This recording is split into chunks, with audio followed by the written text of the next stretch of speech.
Steelers preseason football is brought to you by PNC for the Achiever in You. By McDonald's. Now at McDonald's, you can get a deliciously satisfying one-of-a-kind Big Mac for just $1.99. Limited time only. And by your neighborhood Ford store. Visit your neighborhood Ford store today to test drive a new Ford car, truck, or SUV. All right, welcome back. Heinz Field, the site of tonight's game between the Falcons and the Steelers. Mike Tomlin done such a wonderful job here in his 5th season with a .672 win percentage as head coach. You can see he's fired up for this game. He wants to see results. Situational football stressed all week long. At the other side, Mike Smith, what a job he's done in his 4th season. He inherited a team that was 4-12 in 2008, turned them around immediately to 11-5. Last year, 13-3, the 4th division championship in the 45-year history of the Falcons, and he's done a really good job. You can go back to drafting Matt Ryan #1, Edmund. You can also talk about Michael Turner, the trade from San Diego. Certainly, this guy in this organization has turned things around. All right, we're ready to go. The Steelers have won the toss, and they will receive. And we'll see if we get a kick into the end zone or not. It's Matt Bosher, who was a 6th-round pick out of Miami of Florida. Has a big leg, but this is going to be returned. And here we go with Antonio. And he's getting to the outside. Antonio Brown, the 45 horse collar down there looking for a flag. And perhaps they got one. Antonio Brown, and that's why he said repeatedly this preseason he doesn't like the rule. But you know what? Bosher didn't get it deep, and he paid the price. You know, in an outdoor stadium, you're going to get some short kicks, and this is the kind of dangerous guy that you have to avoid. I talked to Antonio Brown all last year, and I told him, I said, you know what? Personal foul. Atlanta, horse collar tackle. That's a 15-yard penalty from the end of the run. First down. You are a big play waiting to happen. You just keep your head. You're going to get your shot. And every time he gets a shot, look at what he does here. And that's the classic horse collar tackle. Grab him behind the helmet, drag him to the ground. No harm, no foul, nobody hurt. But again, another big, huge play for Antonio. That's Bosher, the kicker, with an infraction. He's made a lot of tackles so far in 2 preseason games, but the form is not what it should be, and he pays the price for that one. A bad kick and a bad tackle. Steelers have the ball at the Atlanta 35. Play action right off the bat. Roethlisberger fires and has his big fullback, and that would be David Johnson. They lined him up at tight end and at fullback. Nice little misdirection handoff. Boom. Right off the bat, another first down. Nice to have a big 265-pound fullback that can run a route like a tight end. Big Ben stats, 8 of 12, 125. Very exciting last week against Philadelphia. He was really on his target. No question about that. A couple of touchdown passes, as we said. Another play with a fake handoff into the end zone, and he's looking for, has a man right there, and again it's David Johnson, and he gets down to the 1-yard line. 2 completions to David Johnson's back-to-back first down, and the Steelers are knocking on the door in the red zone. Well, can you tell Bruce Arians was waiting for this first series? 2 bootlegs, faking the run, coming back out, hitting David Johnson both times. Number 64, the football, reporting eligible. Taking it down to Number the 1. 64. You have to love that little wrinkle. Bruce Arians coming out of the pocket, Bob, early in the game today. Doug Legursky is an eligible receiver so far to start this game. A 51-yard kickoff return, then a 16-yard completion, an 18-yard completion, and here they are again. Handoff. Rashard Mendenhall easily trots into the end zone, and the Steelers have struck first just like they did against the Eagles last week. They made it look easy, and it all started with a great kickoff return. 3 plays later, it's 6-0 Pittsburgh. How about that drive?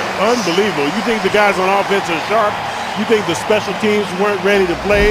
You think Antonio Brown wasn't ready to showcase his talent? And look at Rashard Mendenhall. He would like to have another 50 yards to run because he went in untouched. What a great drive and a great start for the Steelers in this game. Mendenhall was the man who got the game winner in overtime last year against Atlanta. It was a 9-9 game, and he took it to the house with a long run. 15-9 your final, and now Sean Sweezum back in the lineup this week. And the kick is up and good. So it's only 3 plays, 35 yards, a minute 30, just like that. The Steelers have a 7-0 lead on the Rashard Mendenhall touch. 7-0. Steelers made it look easy. Edmund, how did it happen? Right here at the point of attack. Watch this block by the fullback coming in there, and let's see if he gets touched. Oh, just walks in the end zone. I think I could have run through there, Bob. All right, now we'll see if Sean Sweezum can kick it deep and not have what happened to the Falcons happened to the Steelers. And a good kickoff return by Antonio Brown. It was 51 yards plus the infraction on the horse collar tackle, and then the Steelers go right to work.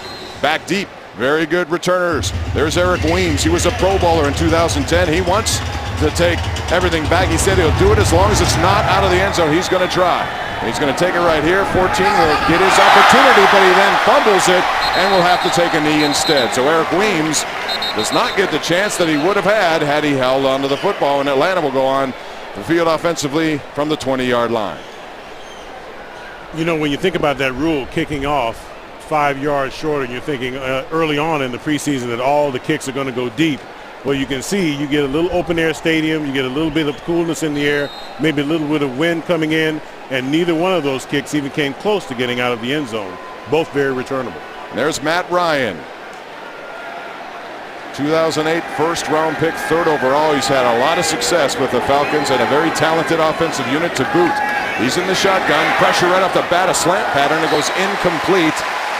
And it was intended for Julio Jones, their #1 pick, 6th overall out of Alabama. We'll talk about him in a little bit more in depth here. But first, it's time for the Ford Neighborhood starting lineups. We got Michael Turner. We got an outstanding fullback, too. When you talk about O.V. Mihaly was a Pro Bowler last year. Gonzalez, you know about him, and the 2 receivers. Up front, it's Baker, Blaylock, McClure, Reynolds, and Clable. A very good offensive line that has a lot to do with Michael Turner's success. 2nd and 10 now after the incompletion to Jones. Again, a blitz off the corner. Ryan gets it away, and he has his receiver right there. And it's intended for and completed to Roddy White. It's a gain of 12. Roddy White, of course, last year with 115 catches, including 13 against the Steelers, you might recall. Let's take a look at the Steeler defense. Presented by Ford. And here you go with Aaron Smith, Casey Hampton, Brett Kiesel, the usual suspects. And there's I think the best linebacking core in the game with Woodley, Ferrier, Timmons, and Harrison. No question. And it's Keenan Lewis, Clark, Polamalu, and Gay in your defensive backfield. All right. 1st and 10 after the completion to Roddy White. And we have a false start, it would appear, against the Falcons. False start. Offense, number 75. 5-yard penalty. 1st down. Bob, they are just hoping that Julio Jones can develop into a receiver that's very near Roddy White and can complement him. As you said, led the league with 115 receptions, 1,389 yards, and 10 touchdowns. This guy's a man on the outside and can take over a game all by himself. Julio Jones from Alabama is that type of receiver. Let's see if he develops into that type of guy. Once again, Ryan back to pass. Here comes the pressure. Ryan underneath. Instead, and he is immediately wrapped up. Lamar Woodley all over Mihaly, their fullback. Good defensive pressure by the Steelers up front, forcing him to go underneath, and that was not going to go for much. Not when Mr. Woodley gets his hands on you. You look at him, he just kind of sneaks out of the backfield there, just trying to go unnoticed. Hard to do when you're about 270 pounds. And when Lamar Woodley gets you, you're got, indeed. We talked about Julio Jones. You know the Falcons had to give up 2 number 1s, a number 2 and a number 4 to Cleveland to move up all the way a lot of positions to get Julio Jones. They think that much about him. And last year in Alabama, 78 receptions. That's a lot for a college receiver, but he was that good. Here's Ryan now, passing in and out of the hands, and it's almost picked off by Troy Polamalu, who's right behind the play. And that would have been potentially a big play afterwards. Polamalu there, incomplete, setting up 3rd and 15. I think what you notice about the Steelers, and particularly about Troy Polamalu, watch his pass, bounces out of the hands of the receiver, and Troy is right there. That's 6 points, and he is just like, oh, I cannot believe I dropped that ball. That was 6 points all the way. Gonzalez tips it. That's the tip drill. Troy's in position. Certainly was well short of the 1st down, and now the Steelers have him where they want him in a 3rd and long situation. All right, here's Ryan in the shotgun. Up the pressure comes Ferrier, up the middle. Ryan now looking for. He's in the pocket, throwing downfield, and it's incomplete. Again, good coverage in the secondary, good pressure up front. And the Atlanta Falcons, after getting a 1st down, will have to punt the football away.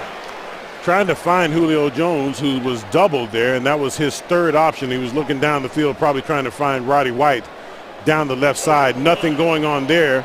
The Steelers' substitute cornerbacks thus far doing a very nice job on these great wide receivers for the Atlanta Falcons. Matt Bosher back to punt once again. As I said, he was a 6th-round pick this year. They thought that much about him.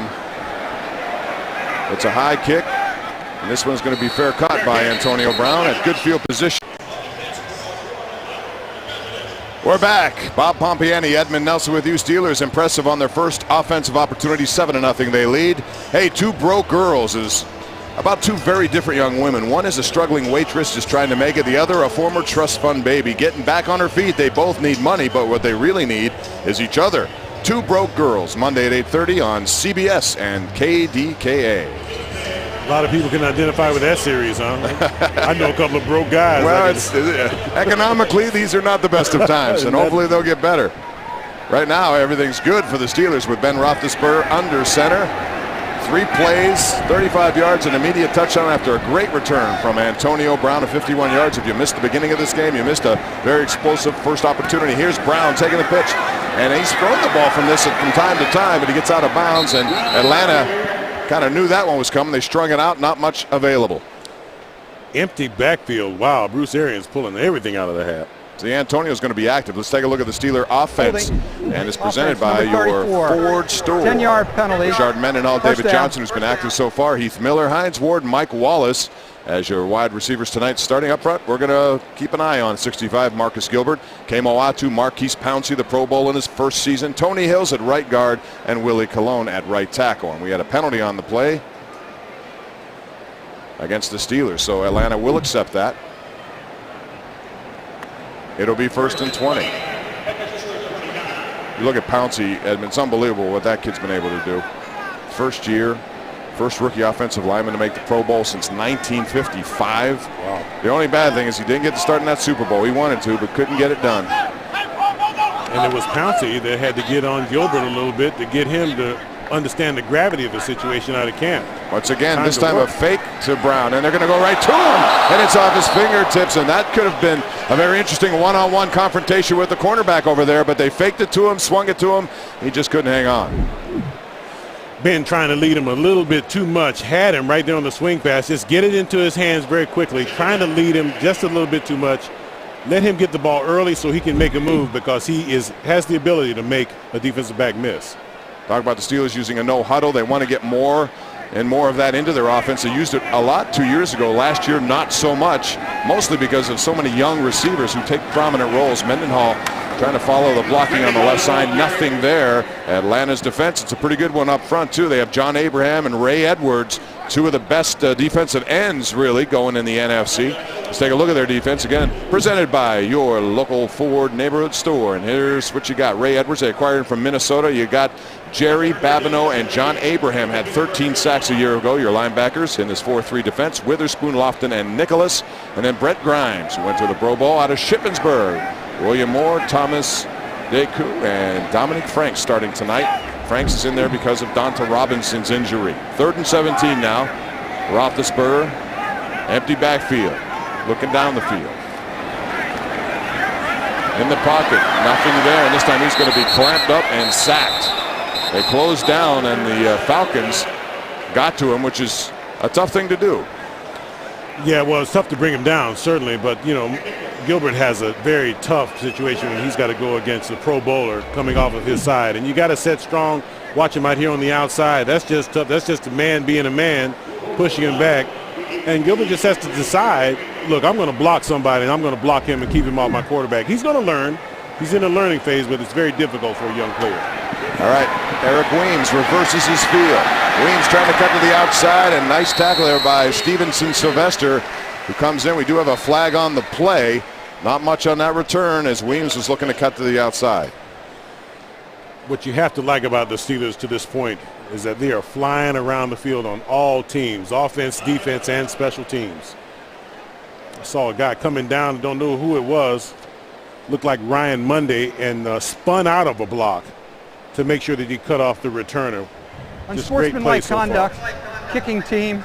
Number 23 ran down the field out of bounds. So that's Keenan Lewis on special teams. Got the start here tonight. Excuse me, Mike Tomlin will have to, Everest talk about what's going on over there, but don't know. They may claim he was pushed out. I don't know. Well, once you go out, you have to make a concerted effort to get back in bounds. And you don't see it right here at the top of the screen right there. Now, once you're out, you have to get back in the field of play right away. And if you don't show enough effort, to get back there expeditiously, they're going to throw the flag on you, and that's kind of what happened right there. There's that play by Ryan Mundy, reversing. Atlanta has chosen to enforce the penalty on 4th down. It will be 4th down after the penalty is enforced. All right, so they make the Steelers redo it. Daniel Sepulveda will have another kick. Interesting competition going on there. You know, Sepulveda is the incumbent, but because of his 2 surgeries now, Jeremy Kapanos got an opportunity last year, Edmund, and did very well, especially in the Super Bowl. Right. They're only going to keep one, so a tough decision there as well. No question that Sepulveda is a great athlete, but, you know, you don't necessarily want a great athlete at punter. You want a great punter. And he is that and has shown flashes of that, but the injuries have kind of slowed him down, and the Steelers are, you know, considering, hey, you're going to have to stay healthy. We're going to take a long look at you. We're going to have some competition here because it's not a given that we're going to let you have this spot again, especially knowing that you're a bit brittle. Good thing about both those guys, if you talk to them, very professional, have a good relationship. They're trying to make each other better, and I think both of them will play in this league. I don't think there's a question. The question is who with what team. There's no question about it. Both of them are going to play. Sepulveda's leg is just too strong. I mean, when he's healthy, there are none better. None can kick it with as high hang time and as far as he has. I mean, he's a great athlete, very strong guy.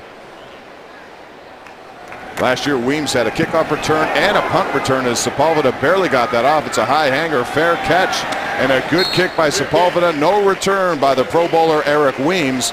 And so the redo doesn't necessarily do much for Mike Smith. A 49-yard.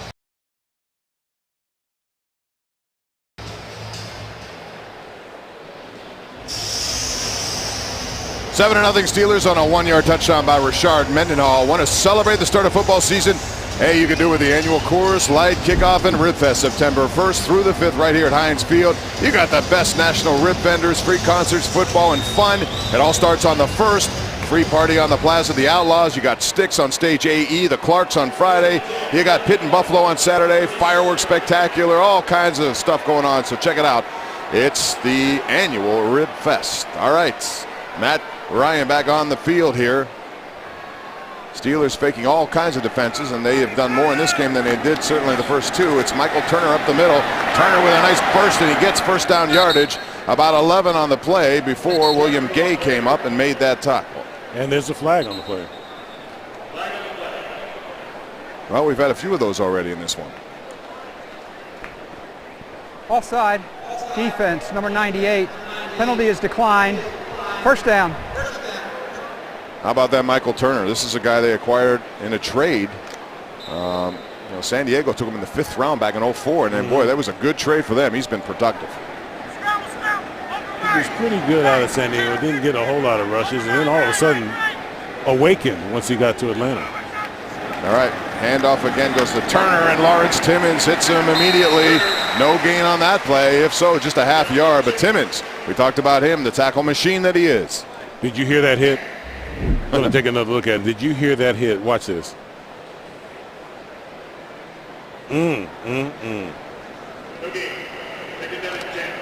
That's bread and butter right there.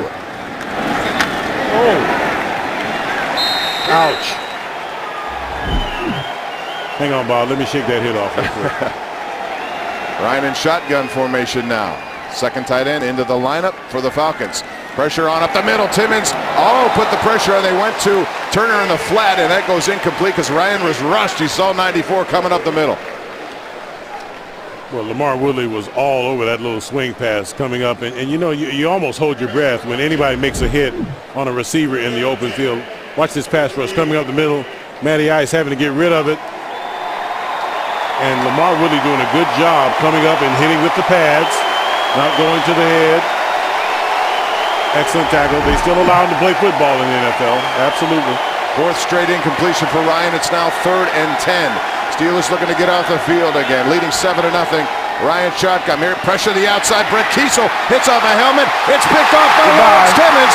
Say goodbye unless he gets caught from behind, and he will. But Lawrence Timmons with good pressure from Brett Kiesel on the outside, and the Steelers have made a good defensive play, and they're knocking on the door again. Now you see the explosiveness of this Pittsburgh Steelers defense. Look at the rush coming from the outside by Kiesel, the tip ball, and look at the explosive Timmons get the ball. I thought he had it to the house, but he gets run down. Now, Bob, he is going to take some flack for this because you cannot get run down from behind, no less. That's embarrassing. But that's Harry Douglas. He's one of the speedier Who wide cares? receivers. He's still gonna Harry catch Douglas can catch him, even though he's coming off knee surgery a couple years ago. But if anyone was going to get him, it was going to be a running back or a wide receiver, and that's who got him. And look at him. He's like, oh, my goodness, somebody caught me from the back. Timmons, very explosive. That Steeler defense was good last year. I think it's going to be better if everybody stays healthy this year. Mendenhall up the middle, nothing. And the Atlanta defense steps up a little bit right there. Mendenhall maybe a bit impatient right there, not allowing the trap to open up a little bit. Got that offensive line that's fairly new trying to work for him, but you know, he hasn't really had a whole lot of opportunity yet this year either, so his timing is not the best that it's going to be. He'll get some opportunity here tonight. Wallace and Ward in as wide receivers. Ward goes in motion. Looking to Ward. He takes it quickly, trying to find the end zone behind Heath Miller. Cannot do it. Short of the end zone.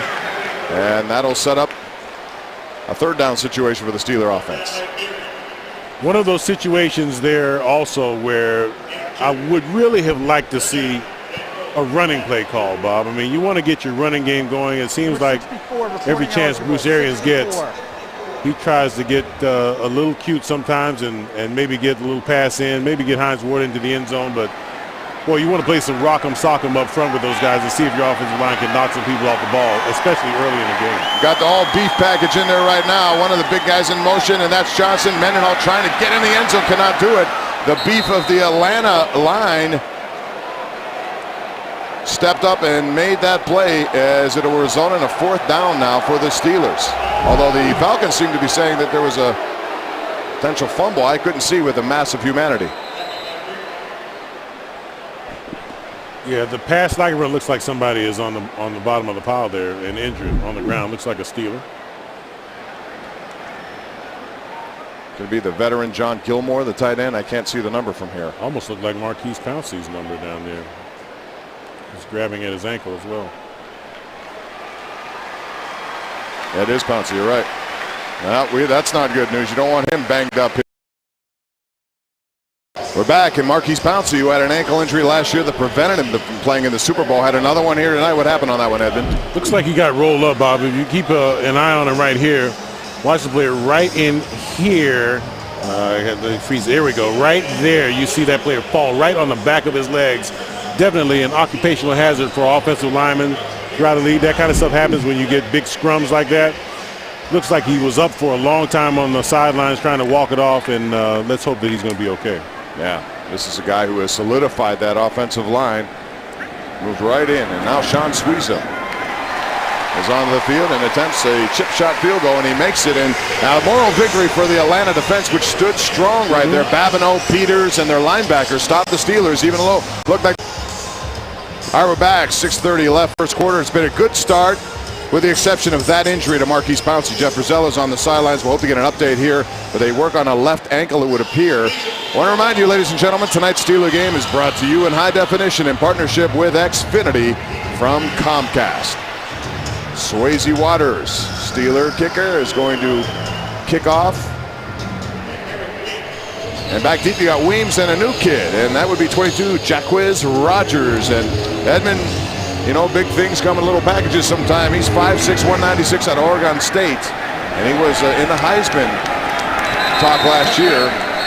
But this kick goes deep by Swayze Waters, and Weems decides to take a knee, which is something I didn't think he was going to do. Yeah, you certainly didn't think that was definitely going to happen. But Jacquizz has a brother that's almost as good as he is, playing at the same school.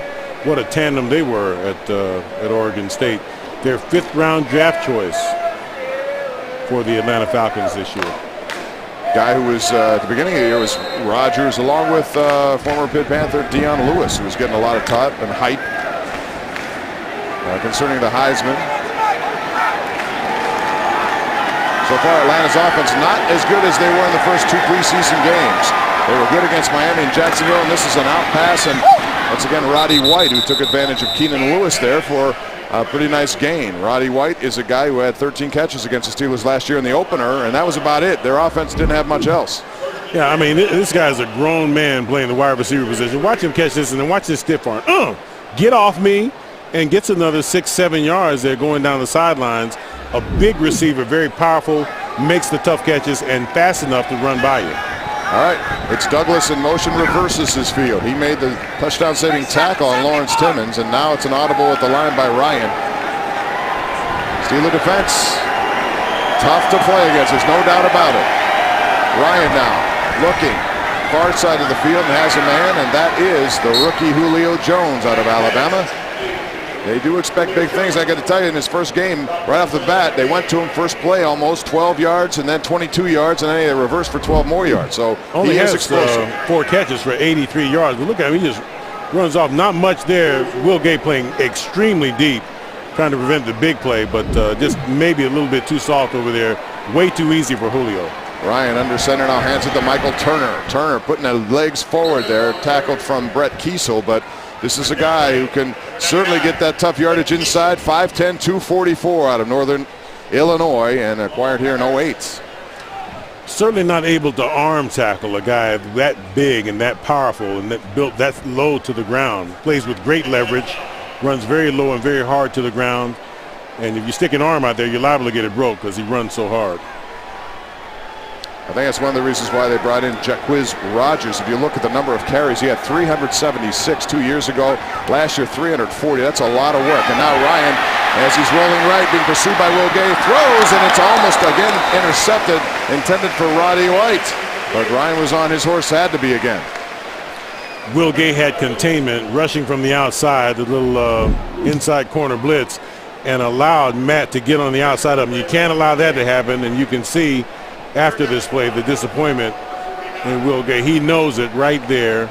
Oh, I needed to have containment, but no harm, no foul. The Steelers were in good position. Another third down so far tonight. The Falcons are 0 for 2 on third down. Steelers trying to make it 0 for 3 as the crowd comes to life here. Shotgun, Ryan guns it, and again has his man, and that is one of their big tight ends, Tony Gonzalez, the Hall of Famer in the future, no doubt, 11-time Pro Bowler. As he gets to a spot, Polamalu takes him down. 15 years in the league, a lot of experience, a guy that knows how to find the holes in the defense, and found one right in front of our own Pro Bowler, Troy Polamalu. Troy making the sure tackle. Handoff now. This is Jason Snelling, comes up, and he's hit low by Ryan Clark, who makes that tackle. Snelling out of Virginia, 7th-round pick in 07. Got an update, Edmund, on Marquise Pouncey. He left the game with a left ankle problem. We told you that. We don't have any more information other than he is questionable for return. And quite frankly, I would find that to be questionable. I wouldn't even put him back in based on this. His return is questionable, and we find that questionable. Thank you very much. Falcons trying to mount a little drive here by mixing it up very well. No huddle. Matt calling the signals at the line of scrimmage. Drops straight back. Fires. Has his man, and it's Julio Jones in front of Preston Butler, and he makes that reception for another first down. And these Falcons, after they lost to Pittsburgh last year in the opener, won 12 of their next 13. They were definitely contenders in the NFC. Very good team. Matt Ryan known for being cool, a cool customer. Now they're doing their own version of a little hurry up, no huddle. Cameron Hayward and Ziggy Hood playing the rush tackles in the Steelers defense. Ryan now throws it right side. Has Roddy White at the 15 to 10, trying to cut inside, and is down at the 5-yard line before Ryan Clark comes over and seals the deal there. But that's a gain of 22 yards, and it's 1st and goal for the Falcons. Ziggy Hood, excellent pass rush, breaks out the club and comes in and gets a nice hit on Matt Ryan, but the receiver's wide open, playing very soft in the defensive backfield. Once again, some substitution for the Steelers because Atlanta has gone to the no huddle, and it's been successful. They came out first 2 series, not much. Steeler fans now come to life here at Heinz Field, trying to prevent a touchdown, just as the Falcons did on the last Steeler drive, which resulted in 3 instead of 7. Again, Ryan throws, and it's Keenan Lewis. Good coverage there on Roddy White. He denies him. Lewis gets the start again tonight, and he has certainly had a very good camp. That is what you are looking for from your cornerbacks. Keenan Lewis a little bit shaken up on the sidelines. A little slow to get up, but in great position right there, and nearly had the pick. If he grabs that one with both hands, pulls it down, that's a great, look at that. In his hands and out. Hits the ground pretty hard. Both those knees hit pretty hard, and Roddy fell on top of it. All right, 10th play of their drive coming up here. 4 of their plays have gone for over 10 yards. 4 wides in. Snelling in the backfield. Keenan is banged up, Bob. And here is Ryan under pressure, lobs it back of the end zone. Wide open. Is this receiver? Did he keep his feet in? They said no. It's Douglas, who was all by himself, but he couldn't pull it in with those feet on the sideline, so that goes incomplete. Keenan Lewis is trying to get out of the game, has been since that play in the end zone. He is banged up. He tries to get his feet down, but watch right here, touches down simultaneously as one foot gets in. Not quite good enough. Watch his feet now as he comes down. One's in, 2 is out. But then it was the possession that was the problem. He bobbled that ball, and you got to bring it in and hold it the whole way through. All right, here we go now. Steelers trying to stop him from getting in the end zone. It's Ryan with some time, throws, and Timmons in coverage there on Tony Gonzalez. It goes incomplete, setting up a 4th down, and good coverage by Timmons. But he's showing he can drop back, he can get inside, he does a lot of things. Yeah, can cover. He can actually cover wide receiver with his speed. Doesn't have to there. Has to cover an all-world tight end. Does a nice job of it. He's explosive and very versatile. He's out there on an island all by himself. Tony Gonzalez usually comes down with that. Tony really wasn't in position to catch that ball. May have been thrown a little bit high and wide for his taste by Matty Ice. Another Matt Bryant on to attempt this 23-yard field goal. This one is up and good. He hit 3 last year against the Steelers. The only 9 points they could muster in that game, but last year he was pretty good. Twice an NFC Special Teams Player of the Week. So the Falcons get on the board. A long drive that results in 3 points. And again, the Steeler defense stood tall at the end when they had to, even though they gave up some yardage in between. It's now 10-3 as the Steelers have that lead. A bothersome injury to Keenan Lewis. You hope that he's not going to be out. The Steelers are banged up enough at the cornerback position with Bryant McFadden not even making it out here, and Ike Taylor, of course, banged up with the thumb. They can ill afford to lose another cornerback. Yeah, it is thin. There is no doubt about that. Hey, I want to remind you about Thursday at 9, CBS is going to introduce to you Person of Interest. It's a fast-paced adrenaline rush that asks a very provocative question. What if you knew something terrible was going to happen, but the only information you had was a social security number? You don't know if they're a suspect or a victim. They are a person of interest. It takes place Thursdays at 9 on KDKA. Keenan Lewis has had a very good camp. They needed him. He's in his 3rd season now to do that. Injuries to Ike Taylor. Again, that hamstring to McFadden. That doesn't look good right there, Edmund. No, when he came down after nearly intercepting that ball in the end zone, Bob, he fell on his knee, and you can see Dr. Jim Bradley checking the stability of his knee right there, and then Roddy White fell on top of him, which probably exacerbated the problem. Hopefully he's going to be okay because the Steelers are going to need him, and I think there's a starting cornerback position in the future for Keenan Lewis if he can remain healthy and continue to have a great camp and a great early in the season as he's been having so far. All right, Bosher's about to kick off again. His first kick didn't go very deep into the end zone, and as a result, Antonio Brown took it. That was our opening kickoff, 51 yards plus a penalty, set the Steelers up, and they turned it into a touchdown. Short kick. Yes, again, and this one's going to Antonio Brown once again, following Redmond, cutting to the outside, now inside, and the Atlanta special team stops him just outside of the 20-yard line. Let's take a look at that Keenan Lewis injury one more time. Let's take a look at it. We're going to be going into the end zone now. He's everything looks good right here. The ball's up in his hands. 1, 2 feet. He's trying to ball it. He falls right there. He falls right on his knee. And then, as his leg is up in the air, you see Roddy White fall right on top of him, and immediately you see him go for that right knee. Well, hopefully get an update on that one. We already know the Marquise Pouncey has a left ankle injury. And Doug Legursky is in at center. Mike Wallace on the quick hitter. Nice block by Heath Miller. Knocked out of bounds there. Finally on a nice hit coming over is William Moore, who makes that tackle. But it's a good healthy gain on first down, setting up 2nd and short. Keenan Lewis has officially a left knee problem. Questionable on the return. But again, I think we're questionable with the. Yeah, we're questionable. We're not going to put him back in there, are you? No, you wouldn't do that. You see the underestimated Pete Miller making a block on that last play. Yeah, he's very good at that. That's why he's one of the best in the game.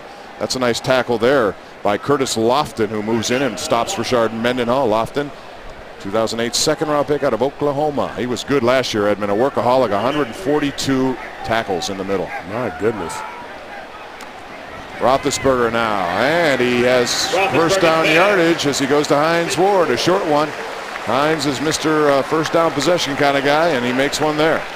How long has Hines Ward been playing? About 30, 40 years or so? I mean, it seems like he's been around since I played. Officially 14 years. Oh, okay. All right. Just checking. You know, he's doing everything, too. You know, hosting shows, dancing with the stars. I mean, he may be running for public office here soon. He does everything for us here in Steel City, that's for sure. Bunch formation now on first down for the Steelers, right side. Roethlisberger goes left. Antonio Brown one-on-one. And nice coverage there by Christopher Owens, who was on him. It's a good solid 4 or 5 yard gain there, but you can just see Antonio Brown is an accident waiting to happen. I mean, he was making some moves. He had number 21 all the way fooled, had him all the way back on his heels. Got Rashard Mendenhall on the line of scrimmage now on this formation. Empty backfield for the Steelers. Legursky at center, replacing the injured Marquise Pouncey. Roethlisberger throws it, has his man, and it's a good game right there to Antonio Brown, who came on strong last year, late in the season, including that huge catch against Baltimore in the playoffs. Caught one upside his head. David Tyree-ish. That's the end of the first quarter. All right, we've reached the end of the first quarter. It's been an active one.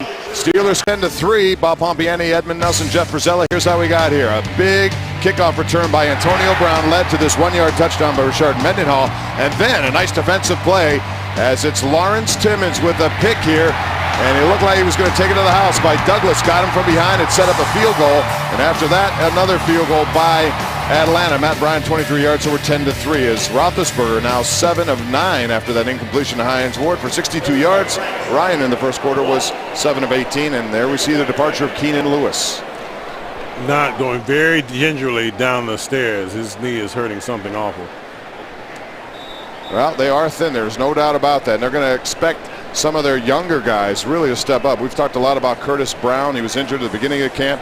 Creston Butler was a pick last year out of Clemson. Cortez Allen. All these guys are going to have to pick up the slack here, and it's tough to do right in your rookie seasons. Well, Ike's been going through individual. I mean, he'll be ready to play. Bryant McFadden should be healthy to play. They're going to make sure that he gets there. But, again, one of your top backups, you can ill afford to lose him as thin as the Steelers are back there. Second now for the Steelers now as they approach midfield, leading by 7. Roethlisberger, some pressure, and he gets sacked right. And a flag goes down as his helmet gets ripped off. He never did go down. Wow, right off the bat there. It was Vance Walker, 99, who came up the middle, and helmet went flying, and we had a flag. Holding offense number 74. Penalty is declined. Third down. Willie Colon, the culprit there. Check out Vance Walker here, though. Right up the middle. And then just grabs a piece of Ben and just pull it right off. And Ben doesn't go down. I don't know, ripping the helmet off is not a penalty. Well, especially for a Once quarterback. it goes off, it's got to be a sack. I mean, he had him in the grass. Yeah, but they call penalties on just about everything on any quarterback. That's ripping your helmet off. I don't know. Well, that's Ben Roethlisberger. Come on now. I know, but he shouldn't be a victim of his own success. All right, Roethlisberger now in the shotgun. More pressure coming. Roethlisberger looking down the field, has a man wide open, and it's overthrown. Oh, Hines Ward was ready to do a Pasta Doble, perhaps, but he couldn't do it because he couldn't get to the ball, and it was overthrown by Roethlisberger, setting up fourth down. And Ben Roethlisberger threw that ball off balance, off of his back foot, and he did about 45, 50 yards. And watch, the safety has no clue where to go. Hines Ward is wide open, just a little less air, and the old man runs under it and takes it in for 6. Wow, good patterns there. Confusion in the Atlanta secondary. We're going to see a run back right here by Weems, who makes a nice cut. And there goes Weems. He was a Pro Bowler last year in this department. Cutting now, getting away from Sepulveda, and finally run down from behind by Stevenson Sylvester. But that's why they have Eric Weems, and that's why he was a Pro Bowler last year. All right, we'll take a break. Things have changed. Atlanta in business after a nice Eric Weems 48-yard return. Nobody in the middle of the field makes one move, cuts it up right in front of Jason Worlds at number 97, and then he's off to the races. Sepulveda there slows him down just enough for Stevenson Sylvester to come up from behind and drag him down. All right, so Cresden Butler is in the game now, 28, replacing Keenan Lewis, who left with an injury. We've had two in case you joined us late. Marquise Pouncey with a left ankle, and Keenan Lewis has a knee injury of some sort. We'll get more details from Jeff Rosella as soon as they become available. Atlanta in Pittsburgh territory, Roddy White, who's had a couple of catches tonight in motion. Handoff goes to Turner, and it is, you talk about pressure on the Steeler defense. Tell you what, Ovi Mahaley, their fullback, is one of the best in the business. First fullback in Atlanta history to make it to the Pro Bowl, but he got stuffed himself as a lead blocker. Well, you have about 7 Pro Bowlers in that front 7 for the Pittsburgh Steelers. They just block everything all up. Nothing but black shirts in there. It looks like they're playing offense instead of defense. And that's what you got to do to Michael Turner. You have to gang tackle him, get a bunch of black shirts on him. Will Gay in there, Lamar in there, Harrison, the whole crew. Ball at the 40 now. Ryan, 3-step drop, fires, and he has Gonzalez, their tight end, with Timmons on top of him. It'll be short of the first down. Tony Gonzalez, what can you say about that guy? Originally with Kansas City, traded to Atlanta, 14 years, 11 Pro Bowls, and all these catches are number 1 off the books. There's nobody better in NFL history. Yeah, he's a very large wide receiver playing tight end, that guy, and has proven it time and time again that he can still go get it, even 14 years in the league. All right, we got a third down situation now. Ryan in the shotgun. Steelers have been good about bending but not breaking. We'll see what they do on this play. Ryan fires and has his man before Ryan Clark comes in and administers the hit. It's Harry Douglas out of Louisville, and he makes the reception. He also made that game or a touchdown-saving tackle on Timmons, a gain of 13. Crossing patterns, Douglas does a nice job getting out to the sidelines.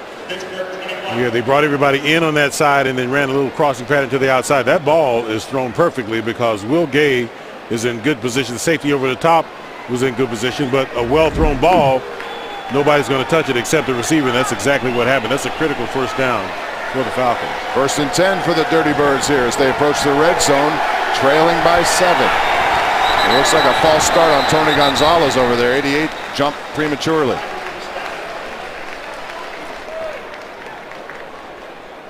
False start. Offense, number 89. 5-yard penalty. First down. It's our other tight end, Reggie Kelly, who was going to be here. A lot of speculation, signed with them. Let's kind of look at it over here. Everybody's kind of moving and jumping. Yeah. It's a little movement over there. Reggie Kelly was rumored to be here, but this is where it began. He spent so many years in Cincinnati, but you forget that he was originally with Atlanta.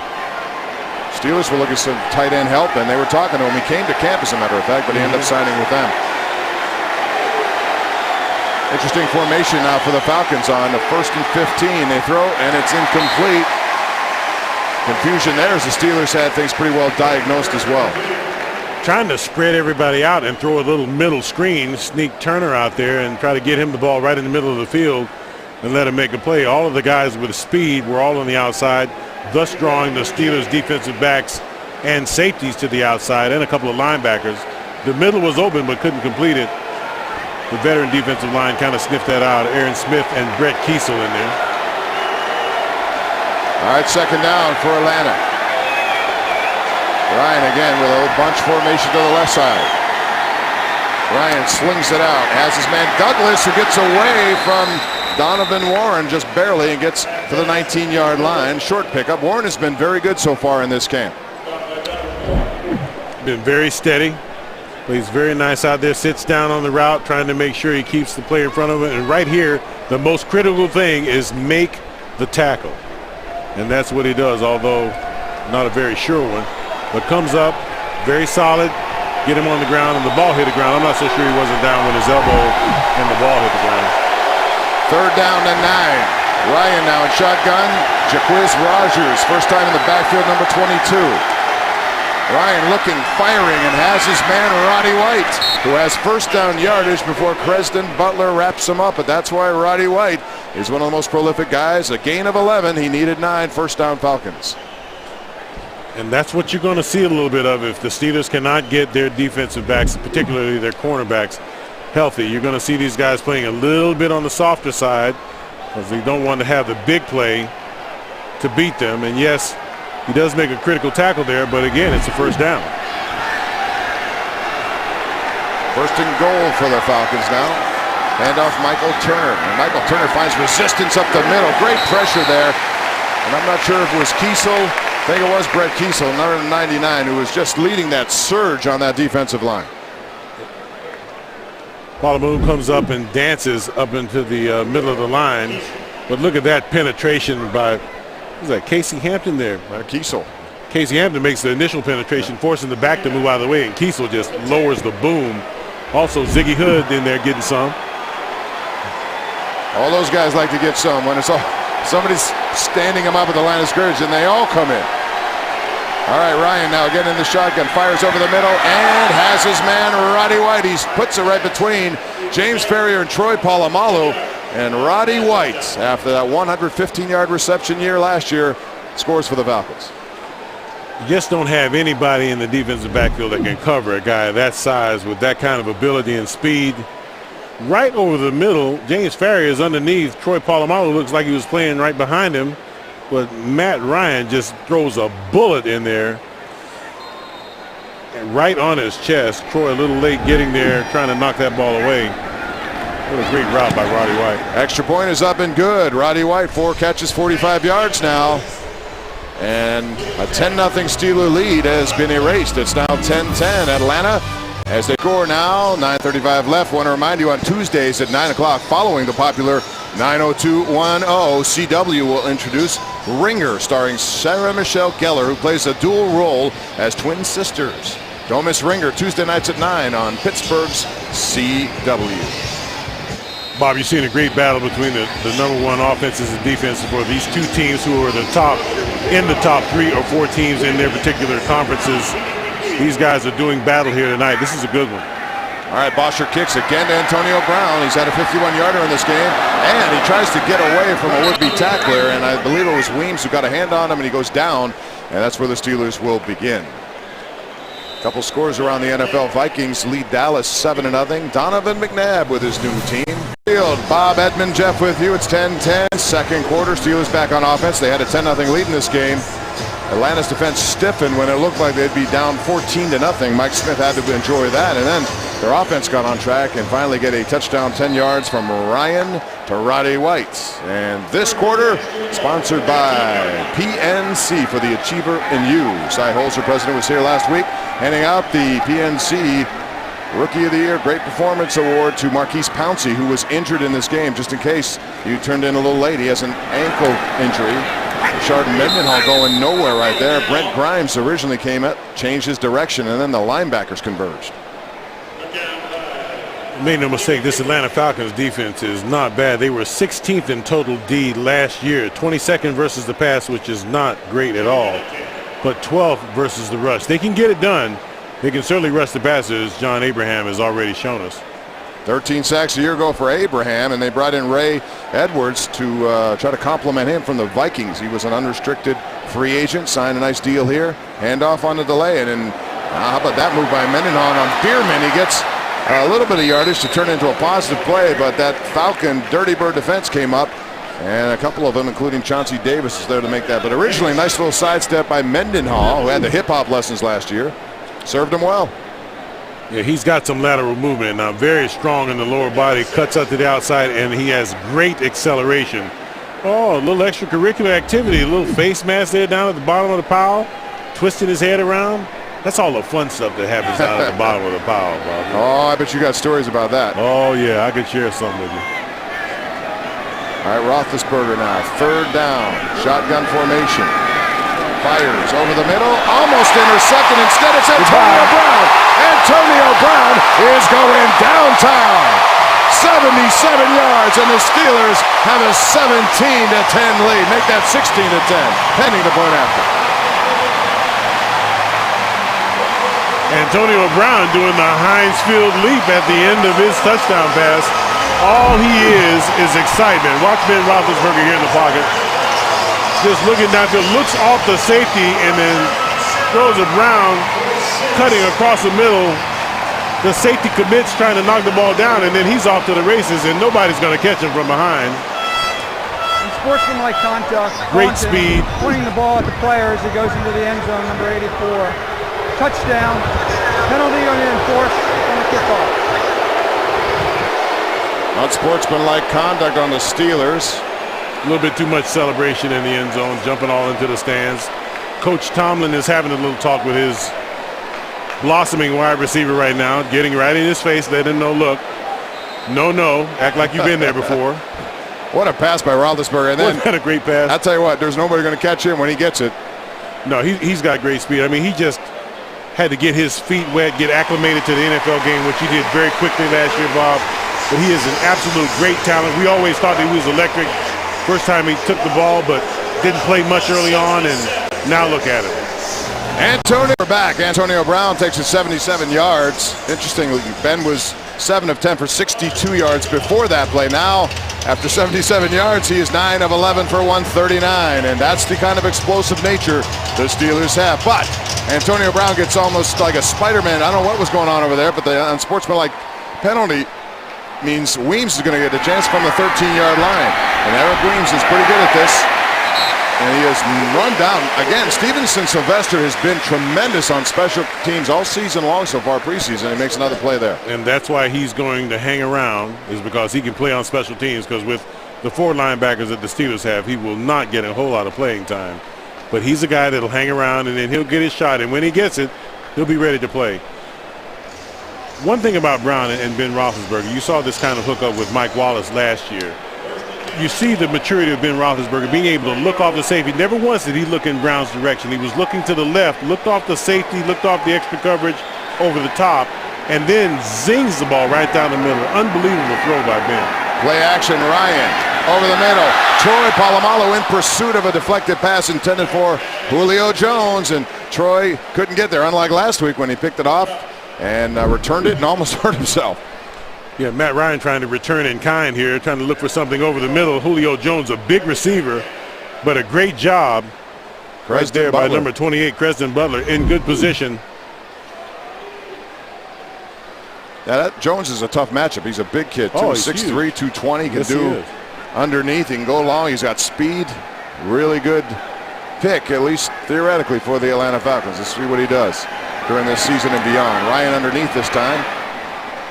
Short pickup there, and it goes to Tony Gonzalez. And we talked a lot about Troy Polamalu, Edmund. This is a guy that, they spent $138 million on defensive players recently, and Troy, he didn't get any. But he still has a year left, and they still have franchise tag power available. What do you suspect will happen? I think early on, if they have not signed him, they'll put the franchise tag on him to delay it a little bit.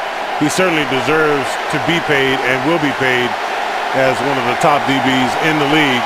And I think Troy is going to be very patient about it. He understands that there's some guys that they had to take care of first, and he understands the pecking order for that to happen. There's a first down pass. Again, Butler picked on by Julio Jones. Ryan finds him, and they move the chains. You look at some of the top numbers around, and Ed Reed signed a $40 million deal a few years ago. In fact, he's in the final year. But you look at draft picks, and last year everything got messed up a little bit. And Eric Berry of Kansas City got 6 years, $60 million with $34 million guaranteed. And so that's the bar, and if that's the bar, then the Steelers are going to have to figure out ways, creatively to get it done. Well, one of the things that you have going for you is Troy doesn't want to play anywhere else, and he has Dick LeBeau, and he is a star in Dick LeBeau's defense. So that means a lot too. And also, remember, the Steelers are extremely cap savvy when it comes to making sure the guys are happy and playing well within the cap so that they can continue their careers. Troy knows that at the end of his career, he's not going to be worth as much as he was at the beginning. That's why I say that he understood the pecking order. He understood that the young linebackers needed to get paid, and he's going to get his just desserts. He will get it. There's no question he's going to get paid. He just has to bide his time, and I'm certainly sure that he's ready and willing to do that. And if you're looking at franchise tags with regard to projections for safeties next year, it'll probably be about $9 million a year, and that's something they could certainly figure out. Although that counts all in one lump sum for 1 year. That's tough to do. Ryan now, play action. Looking for the home run ball. Looking for his guy, the #1 pick, Julio Jones, and he's there, but he dropped it as he separated Gay and Warren. And I don't know if he got his hands on it or not. It was a great pass by Ryan, and Jones could not pull it in. You know, that's one of the things that people underestimate about Julio Jones. Does he have the speed? Well, I think he does. He just outran two of the fastest guys on the team and just has to pull it down. Oh, young fella. He's like, well, my mom and them would have been so proud if I'd have pulled that ball in. What a terrific pass by Ryan, though. Yeah, right on the money. Right on the money. Roddy White was also running a jet up at the top of the field, also down the Falcons sideline. He had his choices. Another third down. They completed their last one. We'll see what they do now. Steeler pressure, licking their chops now, and we got a whistle and a flag. I would imagine it's delay a game. Yes. Offense, 5-yard penalty. Third down. That's a huge difference. You go from 3rd and 7 now to 3rd and 12, and now these guys have to make sure that they throw down the field to try to move the chains with 5:47 left here in the first half. Boy, Julio Jones was one of those guys. Everybody knew how good he was. But Atlanta at the time, unsuspecting, was down in the draft because they had a good year the year before. And they moved up all those spots. Trade with Cleveland, surrendered a ton of draft picks in this day and age. That's interesting. He's big. I mean, he's just like Roddy White. He's like clones of one another. There he goes. And he makes the play, gets around Troy Polamalu. That's what he has, that size. He's got that speed, and he converted on 3rd and long. And that's a first down. That was somewhat of a problem for the Steelers last year on defense, getting off the field on 3rd and long. Julio Jones made him pay there. Did you see the little lateral move that he makes after he catches his ball? Now watch this, folks. Just a little dump off right here. Now the little lateral move right there on Troy Polamalu, one of the fastest guys with closing speed in the league. Just enough to get him to the outside. Julio Jones, the first rounder out of the University of Alabama. And that pains you to say that, doesn't it? It really does. That's why I had to say it in somebody else's voice. For crying out loud. He gave Auburn fits for those years he was at Alabama. All right, Michael Turner protecting the ball. Polamalu comes up in a torpedo fashion and makes the play right there. And that's what separates him from the rest of a lot of the safeties in the league. He's good in coverage, but he's also good at doing that. And that's why he's going to get paid, Bob. That's why he's around here. Those are the kinds of plays that he makes, spectacular closing plays, getting up there, getting a lot of work tonight, Troy is. And looking good. Yes, he is. That Achilles problem seems to be fine. It did last week, and it looks good, and that's great news for the Steeler defense. Here comes some pressure. Gay blitz is underthrown, or did he pick it off the turf? They're calling it a catch for Roddy White. Look at that one. That one could have been close. Yeah, they may challenge that one. 9th play. And they're hurrying up, and I would imagine Tomlin's going to get that red flag out. At least he should, because that looks very inconclusive. He has it in his hands. He hasn't thrown it yet. He's hanging on to it. He's talking to his guys upstairs, and maybe they're telling him it was a catch, and I guess it was. Ryan fires incomplete. We'll have a chance to look at that one. He had it out, and he was ready. He took a look at it, didn't quite get the angle that he needed. Let's see what happens here. From this angle, it's going to be tough. You're kind of behind him, but are the hands underneath the ball right there? Hard to see it. Let's see if we can see it from this angle. Coming right at you. No, that was the second. That was the next play. Well, whatever. It goes as a completion, and White has his 5th of the night. He's been good. Ryan now pressure, throws, has his man Douglas, makes a move on Lamar Woodley, cuts inside the 11 to the 10-yard line.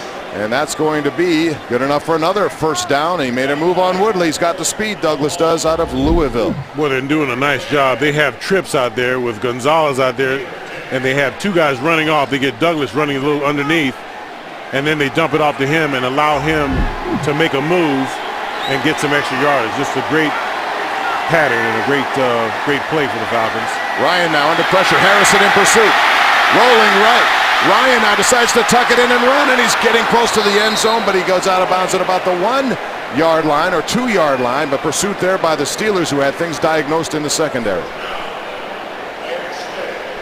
The Steelers' big mistake there was losing containment over on their defensive left side, thus allowing Matty Ice to get to the outside Get a little play. Watch. Number 74. Over here to this side right Number here. 74. Nobody's out there. Woodley comes to the inside, and now he's off to the races, and he stays in bounds long enough to fall down on his own accord.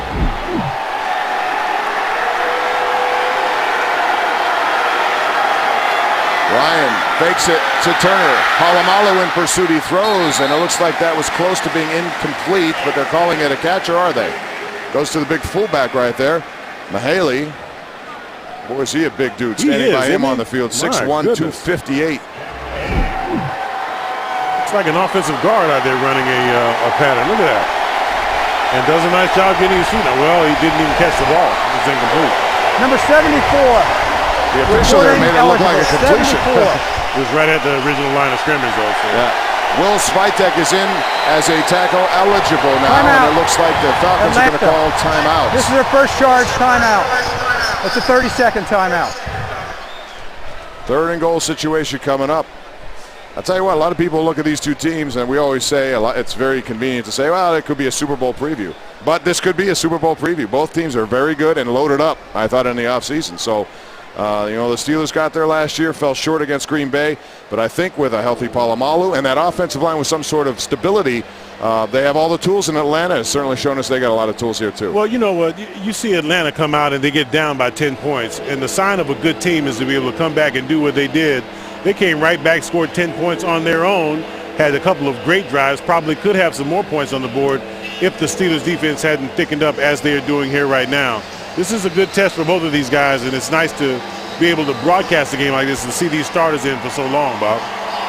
Yeah, we love these third preseason games because it's as close as you're going to get to the regular season. And the atmosphere here tonight is very good for a preseason game as well. I think the fans understand this is a team the Steelers might see eventually down the way. Oh, absolutely. I mean, these guys have a test on their own. You know, you still have Green Bay, but that NFC East, boy, they are loaded. The Steelers made the Eagles look pretty bad last week, but that's a good football team. Washington, the Redskins have come on and had a pretty good preseason, and both of their quarterbacks are making a statement that they want to be the starter. Grossman has not done bad at all and has thrown for a bunch of yards. Those guys are waking up. All right, 3rd down and goal. Falcons now with Ryan in the shotgun. Michael Turner to his right. Drops straight back, fires back of the end zone and has his man. A flag goes flying, and they roll it. Could be a push-off. A push-off. Ryan Clark is calling for it. We'll see. No signal, and it is an offensive foul. Steelers were lucky there. Big Tony Gonzalez looked like it was at him out there. Interference. Offense. Number 88. 10-yard penalty. 3rd down. Indeed it was. Gets out into the pattern. Had a smaller defensive back on him, and Ryan Clark with the great coverage. Let's see if we can see it here to the outside, right up here, folks. We'll put just a little bit of, it was a little left hand, and I think he got into trouble because he extended it. Watch and see how he extends his left arm. There it is right there. The ball is thrown. That's a veteran move. He just didn't get away with it. Well, even if he's Tony Gonzalez, he's not going to get away with that because the official was right there. All right, so it sets up now another 3rd down. Falcons have been good in this department of late. Pressure up the middle. Ryan on his horse. Butler with the pressure, and he throws it away. Dick LeBeau dials up a blitz, and Preston Butler provided it. It results in an incompletion, and the Steelers will force them to settle for 3. Got the blitz coming over from the other side, the weak side. There you see Butler coming in, and also Timmons trying to get a piece of him.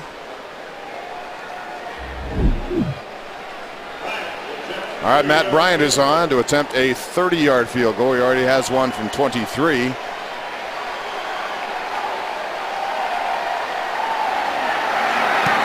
Snap is down, kick is up, and it's good. So Bryant reduces that deficit for Atlanta to 4 points, 17-13, although the Steelers defense came up with a big play, and a penalty against Gonzalez proved costly.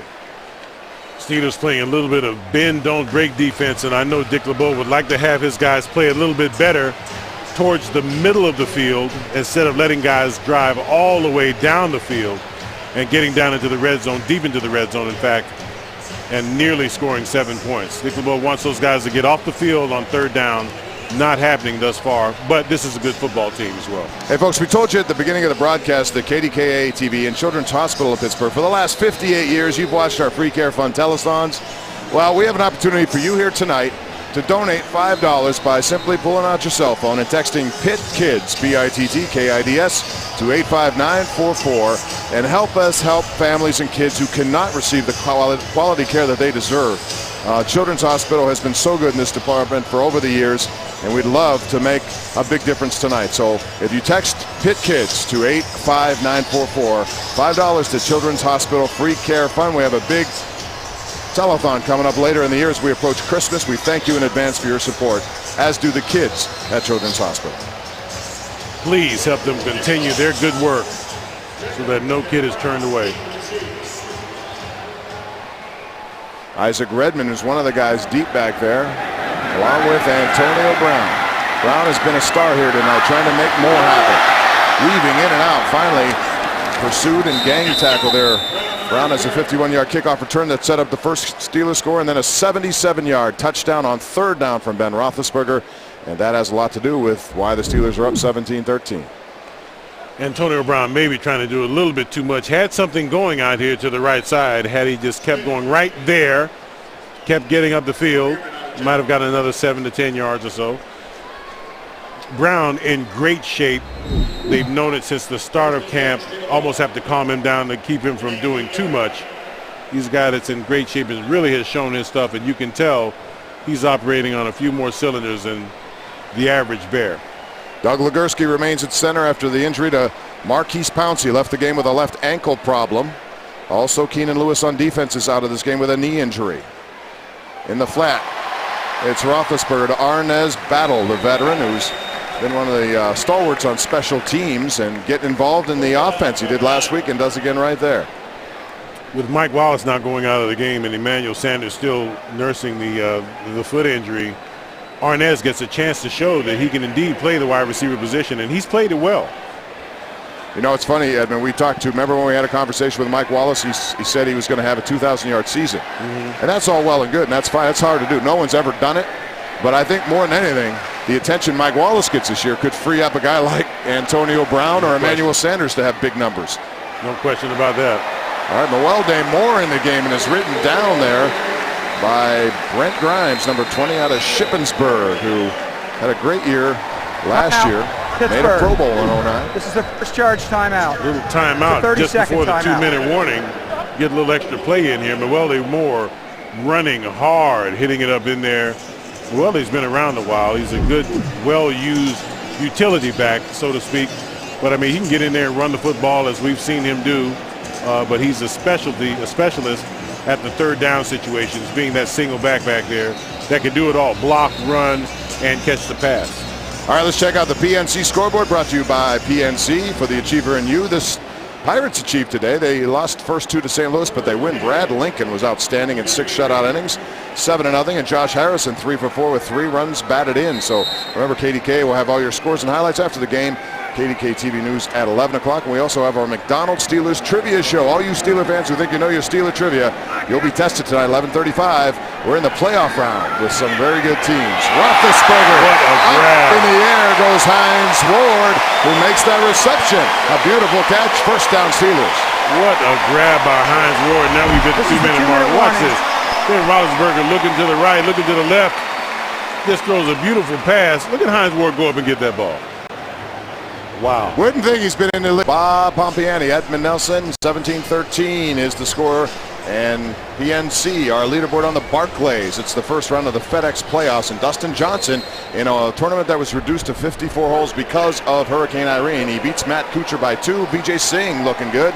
So Dustin Johnson heads to TPC Boston with some FedEx Cup points. Dustin Johnson smoked him on the front 9 today, too. He's a freak for a golfer, isn't he? Yeah, he is.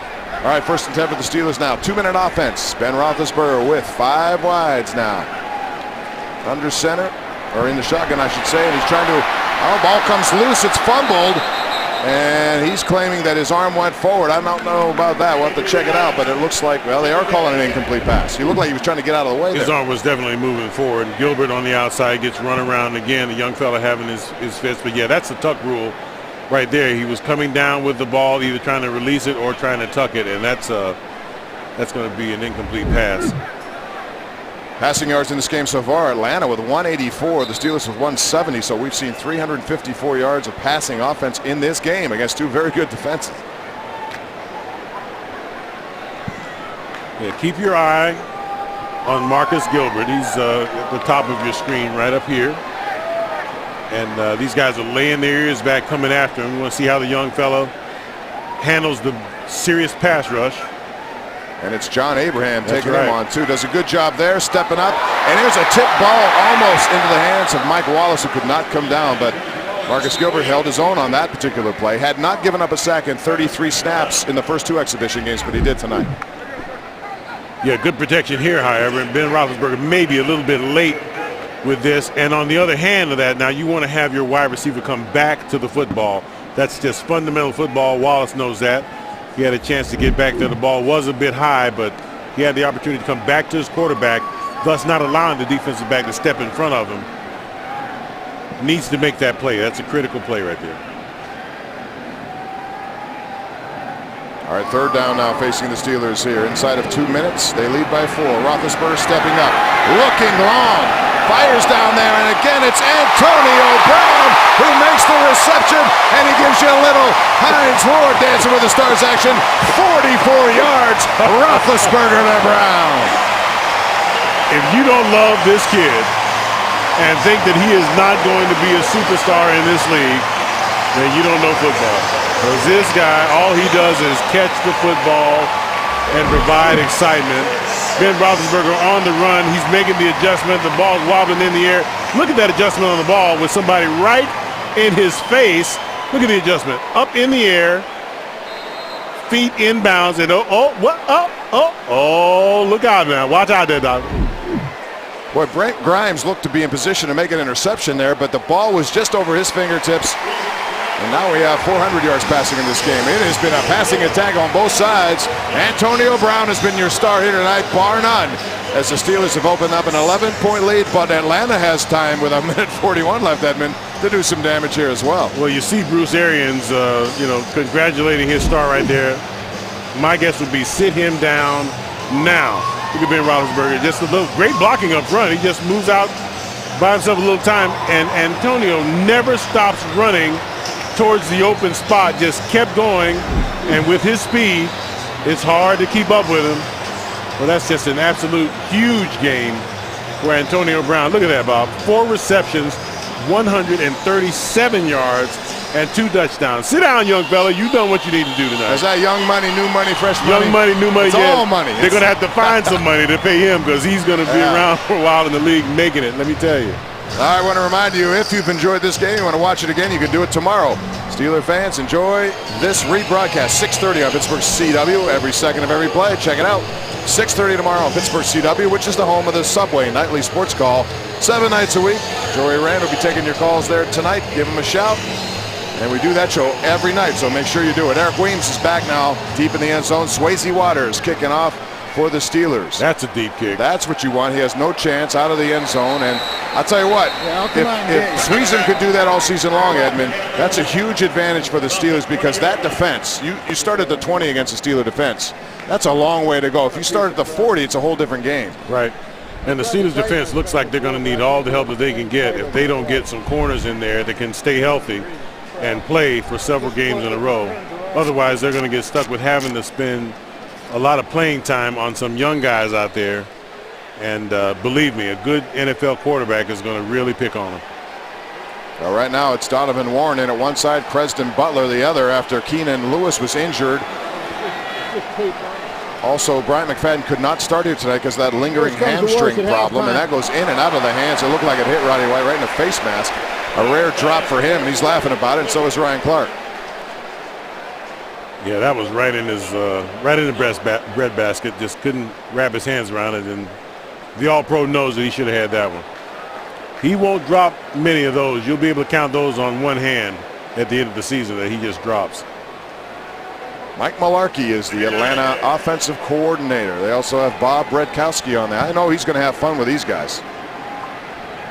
Ryan now Firing right side, in and out of the hands of Tony Gonzalez, who's knocked out of bounds by Timmons. It's incomplete. Gonzalez has had a rough night, and that's the 50th pass of this first half. How about that?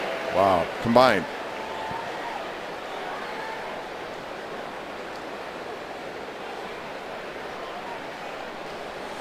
There's Mike Mularkey right there. Sitting there chilling, calling those plays from up in the booth. Yeah, he's been in Atlanta now, has a home, as offensive coordinator. Loves it there. Was a head coach of the Bills. That didn't work out all that well. 14 wins, 18 losses, but nothing's working well for Buffalo these days. Ryan now throws and has a first down catch, and Roddy White, you know he's going to make that catch, especially after dropping one. It goes for a first down. They move the chains.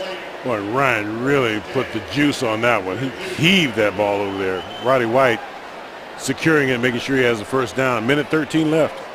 Ryan again underneath, this time hit on is Snelling, and that was, I believe, Larry Foote in there who made the original hit on the running back out of the backfield, but Jason Snelling bounced off. Achieved what they needed to, kept him in bounds. Clock is running now, 52 seconds.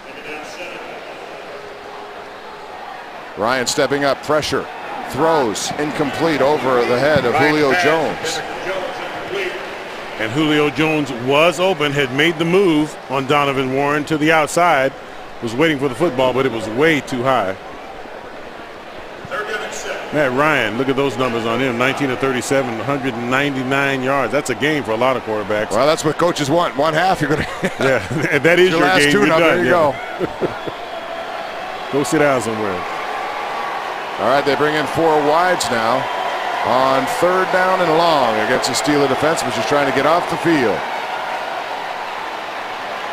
Ryan, far side of the field, has his man, and they're going to call that a catch. And there's a flag on the opposite flag side is there. of the It's field. Roddy White again who made that reception on the far side of the field. Well, Roddy White is an athlete, isn't he? Just looks like he can just Offside. run all day. Defense number 56. Penalty is declined. First down. So Bob Bradkowski, his job now is to coach Matt Ryan. That's a nice job if you can get it, isn't it? Yeah, it is. It is good work if you can get it, for sure. Matt Ryan throw. Watch this. Toe tap down. Catches the ball, secures it. Both feet down. Plenty of time. It's an all-pro going to work over there. Yes, it is. Ryan now again looking that side, intended for Weems. He juggles and bobbles it incomplete.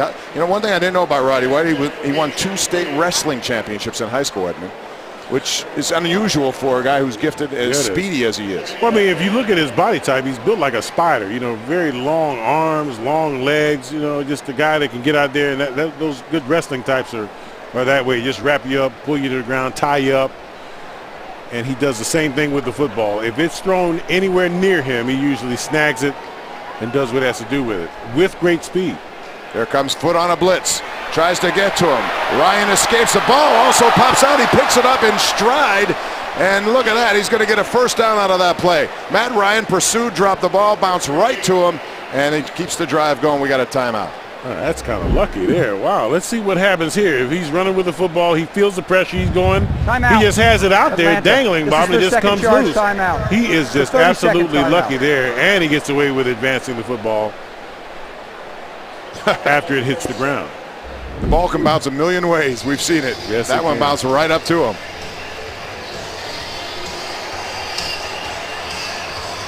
Ladies and gentlemen, we want to remind you, Tuesdays at 10, CBS will introduce Unforgettable, a powerful emotional story about a woman on her own unique journey. Poppy Montgomery, who started without a trace, returns to CBS as Carrie Wells, a woman with a rare but real-life ability to remember everything, every detail, all indelibly imprinted on her memory except for her childhood tragedy. Don't miss Unforgettable, Tuesdays at 10 on KDKA and CBS.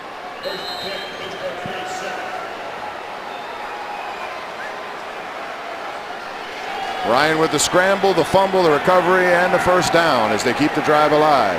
Now, whoa, look at Aaron Smith pushing over Snelling. Couldn't get to Ryan. They pass to Gonzalez, and he makes the catch in front of Lawrence Timmons. Big Aaron Smith trying to stay healthy. Has to be near the twilight of his career. Said the other day that he won't know when to quit. Somebody's going to have to tell him. And that's if he could stay healthy, though, he's as good as they are. He's as good as they are. He really is. That's a big problem, though, for someone who's been injured, especially biceps the last couple of times at age 35. But if anyone can do it, he can, certainly.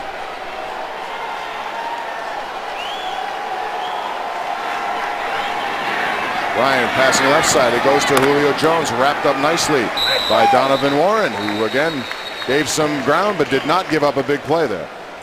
And the Steelers are doing what they need to do, keeping guys in bounds, making the Atlanta Falcons use these timeouts. This is the third timeout. They might get one other shot, Bob, and then they may have to settle for a field goal if they are in range. Right now, it looks like it would be on the order of about a 45-yard field goal if they had to kick from right here.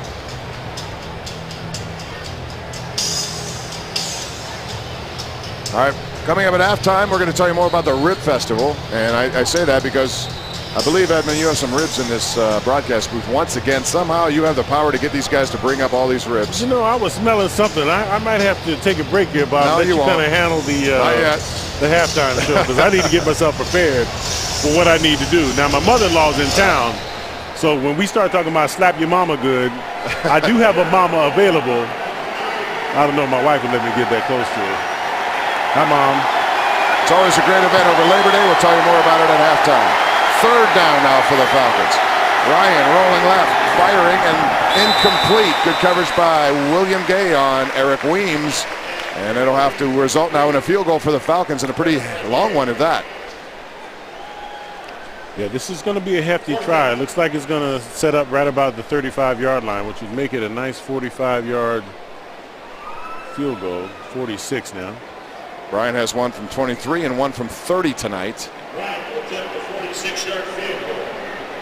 46 yards on this one. Try to make it a one-possession game. Steelers came after it. They did, and he was right down Broadway with that one. Matt Bryant, who had a good season last year, has a good night going tonight. 3 field goals, and it's now 24-16, an 8-point difference, a one-possession game with 4 seconds left. Both teams very solid through the first half. You've seen some good football here tonight. Guys really not vying for their jobs as much as they're trying to get their football regular season timing down. And you've certainly seen that with Ben Roethlisberger doing what he has to do. Antonio Brown really showing out. Rashard Mendenhall really not getting the number of carries that they probably would have liked, but certainly you've seen a prolific offense, seen a defense sporadic at times, great at times, and you've seen a pretty good Atlanta Falcons team here that shows that they really don't have any give up at all. No, very exciting game for preseason, no doubt. Atlanta has scored on 4 of their latest possessions here, and early on the Steelers, in case you missed it, we'll recap some of the highlights at halftime, but they had a 10-0 lead, the Steelers did, and in control of the football game. But Atlanta has gotten themselves back into it. They tied it at 10. Antonio Brown has been the star for sure here tonight. And boy, you put him in there with Hines Ward, Jericho Cottrey, who did not play here tonight. But you know, Wallace and Sanders are 2 other guys we're hardly talking about in this preseason. Squib kick goes to David Johnson, and he takes a shot to the knee right there as he's down. Weems was the guy who delivered that. Now he's doing some trash talking to Johnson. Johnson, I think, was trying to run all the time off the clock, and there's still 1 second left. That's the end of the first half. Never mind. Well, Roethlisberger thought he was going in for one play. It would have been a knee probably, and instead it is halftime at Heinz Field. And what an entertaining first half. 40 combined points. The Steelers got out to that 10-0 lead. Matt Ryan got on track after that. Rashard Mendenhall scored first after the kickoff return by Antonio Brown. Roethlisberger loves this guy. Spider-Man. 24-6 backer left the game. Lewis is getting tested right now. It didn't sound that optimistic. We'll wait and see what happens there as the Steelers kick off to start the second half, nursing this 8-point lead. And they've had 3, make it 4 touchbacks tonight, and that's good news if you're the Steeler defense. They like starting teams on the 20-yard line. Swayze Waters with a very active leg gets it done again. Swayze Waters has a leg on him, doesn't he? He really does. He's opening some eyes, and we're going to see a quarterback change as we expected. Chris Redman, you might remember him, originally with the Baltimore Ravens way back when. I think it was like 2000. Yeah, he's been around a long time. He's been around. Well, he takes over. He's your backup. You know, it's interesting, Edmund. We're seeing a lot of teams having problems finding backups. We saw Peyton Manning get injured, not yet ready, and they had to go out and give $4 million to Kerry Collins. Well, look at Donovan McNabb, leaving and not having a very impressive outing with Washington at all, and now he's the man, at least in Minnesota. Jason Snelling, as Lamar Woodley rides him down after about a 4-yard gain. The Steeler #1 defense is still out there as we enter the third quarter of play, and that's why the Steelers have a luxury, really, at quarterback, and why teams might be looking at Dennis Dixon or whatever. A lot of teams just do not have starters, let alone guys to finish backup. Yeah, the Steelers starters you just mentioned are still in there, Bob, with the exception of James Ferry. Larry Foote now starting to get some time as a signal caller. But you're right, quarterbacks can stay around the league for a long time if they show the propensity to be able to learn an offense and be able to at least come in and substitute and keep an offense moving when their #1 starter is down. All right, Redmond under center now. Hands off to Sar, fakes it. No, he does hand off. Hook me out. And it goes to Snelling, who gets absolutely nothing there. The Steeler defense right there to make the play. Troy Polamalu and company. Steelers defense getting some work into the third quarter. I think that's sending a message by Dick LeBeau. Look, guys, get out there, do what you need to do. You won't be playing a whole lot this coming Thursday, but we're going to get it out of you today. And we need to have you play a little bit better than we saw in the first half. You heard Mike Tomlin saying they're not close enough to some of the wide receivers. That's been an ongoing problem with the Steelers defensive backs, particularly the corners, for a couple of years now. 3rd down and 5. Redmond now swings it to Jacquizz Rodgers, the rookie out of Oregon State. Nice pursuit by Larry Foote, the reserve linebacker. Close to 1st down. We'll see. It looks like he got it from here. Larry Foote still showing flashes of speed. Nice closing speed right there to get Jacquizz Rodgers. Looks like it's shy of the 1st down as well. He was a 4th round pick this year. A lot of people question the size and whether or not, in the pro style, you got to be able to blitz pickup. You got to throw some blocks. That's not one of his fortes. He's got 5'6", 196, but he does have the electric ability to make something happen in open field. Well, I don't think he's going to be an every down running back either. I think he's going to be a specialty running back, getting out there, catching the little circle routes, running the halfback option routes, and then every now and then you get him maybe use him like a Mewelde Moore. Get him a handoff or two in 3rd and long, see if he can break one when he gets the kind of matchups that you're looking for. All right, so it's a 4th down, and Atlanta from their own 30-yard line is going to go for it. Or it looks like they will, but they're back in huddle. A little surprising here, don't you think? It is, and it's in the absolute wrong place. The Steelers need to watch, make sure that they stay onside. Quick quarterback keeper, and it's going to get the job done. Redmond following the offensive surge provided by guys like McClure, Jackson, Blaylock. He gets a 1st down. That Keeps was a the gutsy drive call. alive. It was. Very gutsy call, and they came up. The Steelers had to be ready for that. You had to know they weren't going to risk a handoff in that particular 65 situation. is reporting an This ineligible is like just position. come in 65. and goose the center, no snap count, and he found a crease. Michael Palmer, bottom part of your screen, is a tight end listed over there. Jose Valdez is in the game as an eligible receiver. Redmond now trying to get away from Lamar Woodley, who hits him, but Palmer makes a reception. He sheds Troy Polamalu at the 40, the 45, the 50, and finally it's Butler who comes in and hits him hard, but Palmer's a big dude at 6'5", 270 out of Clemson. He got away from Polamalu, showing some shiftiness. And that's very tough for Troy to make that play, as you see coming from the opposite field. There's Troy trying to grab him up high. You can't grab a big jamoke like that up around the shoulder pads and think you're going to ride him down like he's a saddle horse. That's a big old boy. You got to hit him around the legs, get those knees on the ground. Ryan Palmer, they brought him out of Clemson, undrafted. He played a little bit last year, got his first touchdown against the Tampa Bay Buccaneers. So he's looking for a bigger role, and he showed some abilities right there, certainly. Now a flag comes in, delay of the game, it would appear.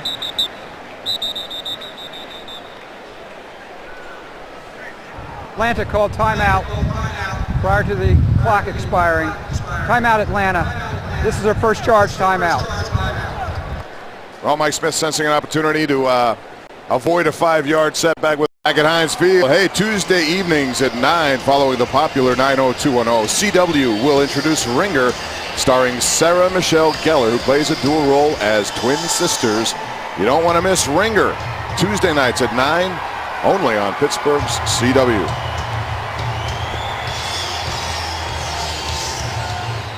All right, Atlanta with Chris Redman as their quarterback. They also have John Parker Wilson and Adam Froman battling out the third spot. We'll see both of those guys, we are told, although we'll find out how much time Redman gets.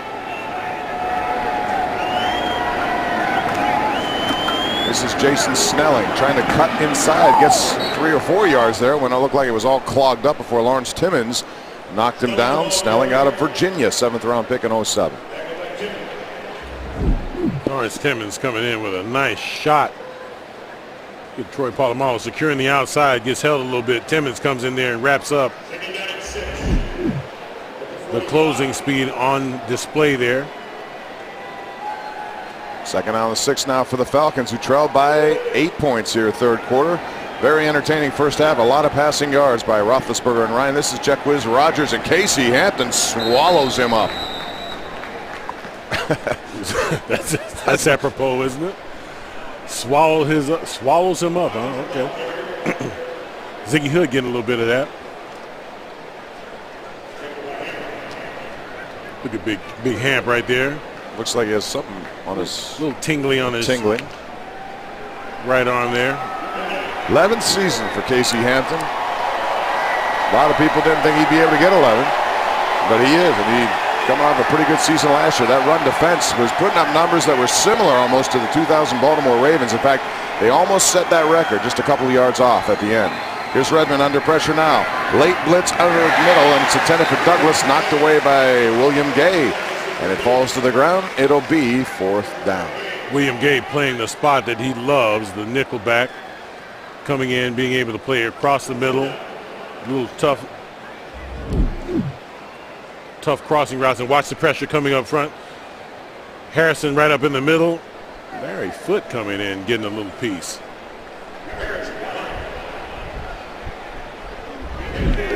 All right, punt formation now for the Falcons, and Kenneth Moore is back deep for the Steelers. First punt since the first drive for the Falcons. Fair catch called for by Moore as he backpedals and holds on. And the Steelers will begin operation here with Byron Leftwich, we would think, coming into the game. Casey Hampton hurt. We'll update that when we come in. Lewis and Marquise Pouncey tonight. Casey Hampton has been being tended to by Dr. Bradley. It's hard to believe anything can be done to Casey Hampton to hurt him, but obviously he's got something going on with that right arm. Dr. Bradley very intensely questioning Casey to make sure and see what's going on. All right, Byron Leftwich in at quarterback. Also Trey Essex, who was just signed this week, had to lose some weight to get back in this opportunity. Handoff to Isaac Redman, who's been good all preseason and showing that drive and extra effort as he gains about 7 yards. But Essex, Edmund, we talked to him and said, how much you have to lose? He says, oh, probably a couple newborn babies. Which would put it in the 25, 30-pound range, I would think. 20 pounds or so. But showed up in very good shape, when they signed him after the injuries at the offensive tackle position. So he's back and has been a player, has been in the fire, can play the position and play it well. Hand off to Redmond this time. Atlanta's defense swarms over it, goes for a loss on the play. Also, John Malecki is in that Steeler offensive line, and he's a kid from this area. Had to be excited for him to get back in Pittsburgh after spending a couple of years around the NFL. Trying to find some guys that can fit in and play. There's Potsy talking to his nose tackle, trying to make sure that he's okay. I think Ramon Foster also in there, left guard. Malecki, of course, went to Pitt, Franklin Regional High School, spent time with the Browns, Bucks, and Titans, but now he's here and the team that he rooted for growing up, and he's at center right now for the Steelers. Shotgun is Leftwich. Pressure, he avoids it, goes to Arnaz Battle, and he gets first down yardage, a 3rd down completion that results in a moving of the chains. Gain of 11. Byron Leftwich, one of the reasons why he is a top Steelers backup is because of this. Has a rifle of alarms, sits back there. He's not going to be doing a whole lot of running. And when he gets ready to throw it, boy, the receivers better be ready to get it because it gets there in a hurry. Putting that one right on the money to Arnaz Battle for the first down. Wes Lyons, number 15 in the game, the big 6'8" receiver, and this is a kid who's trying to make it to the practice squad on this team if he can. He's shown some he had a touchdown called back last week. Handoff, Redmond, head down up the middle. Hard yards there behind that Steeler offensive line. Big West is certainly a big enough target, isn't he? 6'8". I mean, he is a big guy. I played some basketball with him in the offseason this past year, and I mean, he's one heck of a basketball player. Doesn't have the halfway try, Bob. Just slams the ball down, it just jumps up in the air, and I think he played with the shoes untied. That's how good he is. Well, if you keep eating those ribs, you're not going to be able to get any kind of elevation. I don't think that you call what I do playing basketball. I just gotta show up. All right, second down facing Byron Leftwich. Hand off to Redmond, who skips to the right, follows his blocking there, and Saunders, the tight end, Wesley Saunders, is an undrafted, provided a nice block, and Redmond followed it and got first down yardage, a gain of 9. Good blocking up front. The big guys doing what they need to do over on the right side. Look at the blocking downfield. Very nice. Now this is from Isaac's point of view coming out of the backfield. Look at the little move to the right, finding the open field, and then making a little skip move to the right to get the extra 3 or 4 yards, and runs low to the ground. He is one hard guy to get on the ground. And I think 44 Saunders has a shot to make this roster. They're impressed with him. He had a good year a couple of years ago, Edmund, before he was ruled ineligible at South Carolina last year. But number 44 can catch the ball, had some good numbers before. I guess there was some potential contact with an agent, so he was deemed ineligible. But he's opened up some eyes here to be sure. Yeah, and they do need a backup at tight end. You know, after moving David Johnson to fullback, they need another guy that can back up Heath Miller. He may be the guy to do that. It certainly is big enough, 6'5", 270. Tyler Grisham, number 19, out of Clemson. In motion, Leftwich throws, hit as he does, in and out of the hands of defender down there, Dominic Franks, I believe it was, who made the play, but pressure by Leftwich got to him. Yeah, and Tyler really needs to understand the gravity of the situation. When he's out on that route, he needs to really explode his eyes. He's right there at the bottom of your screen.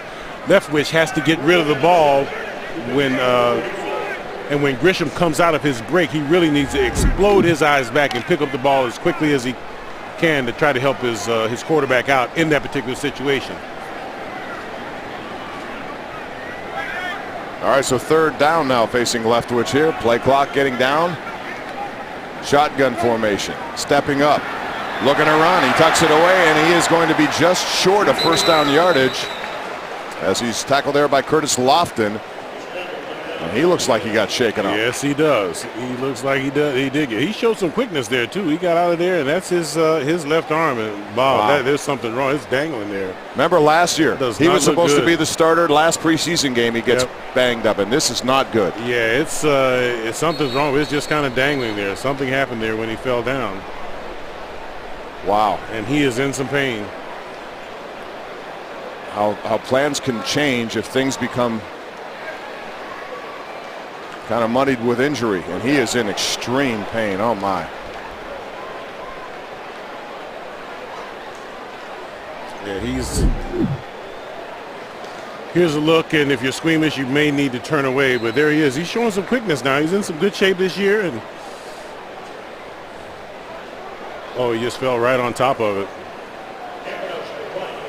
You really can't tell what happened there, but he looked like he fell right on top of it. Jeremy Capanos now in to punt the football, and Weems gets away from him, and it's downed right there.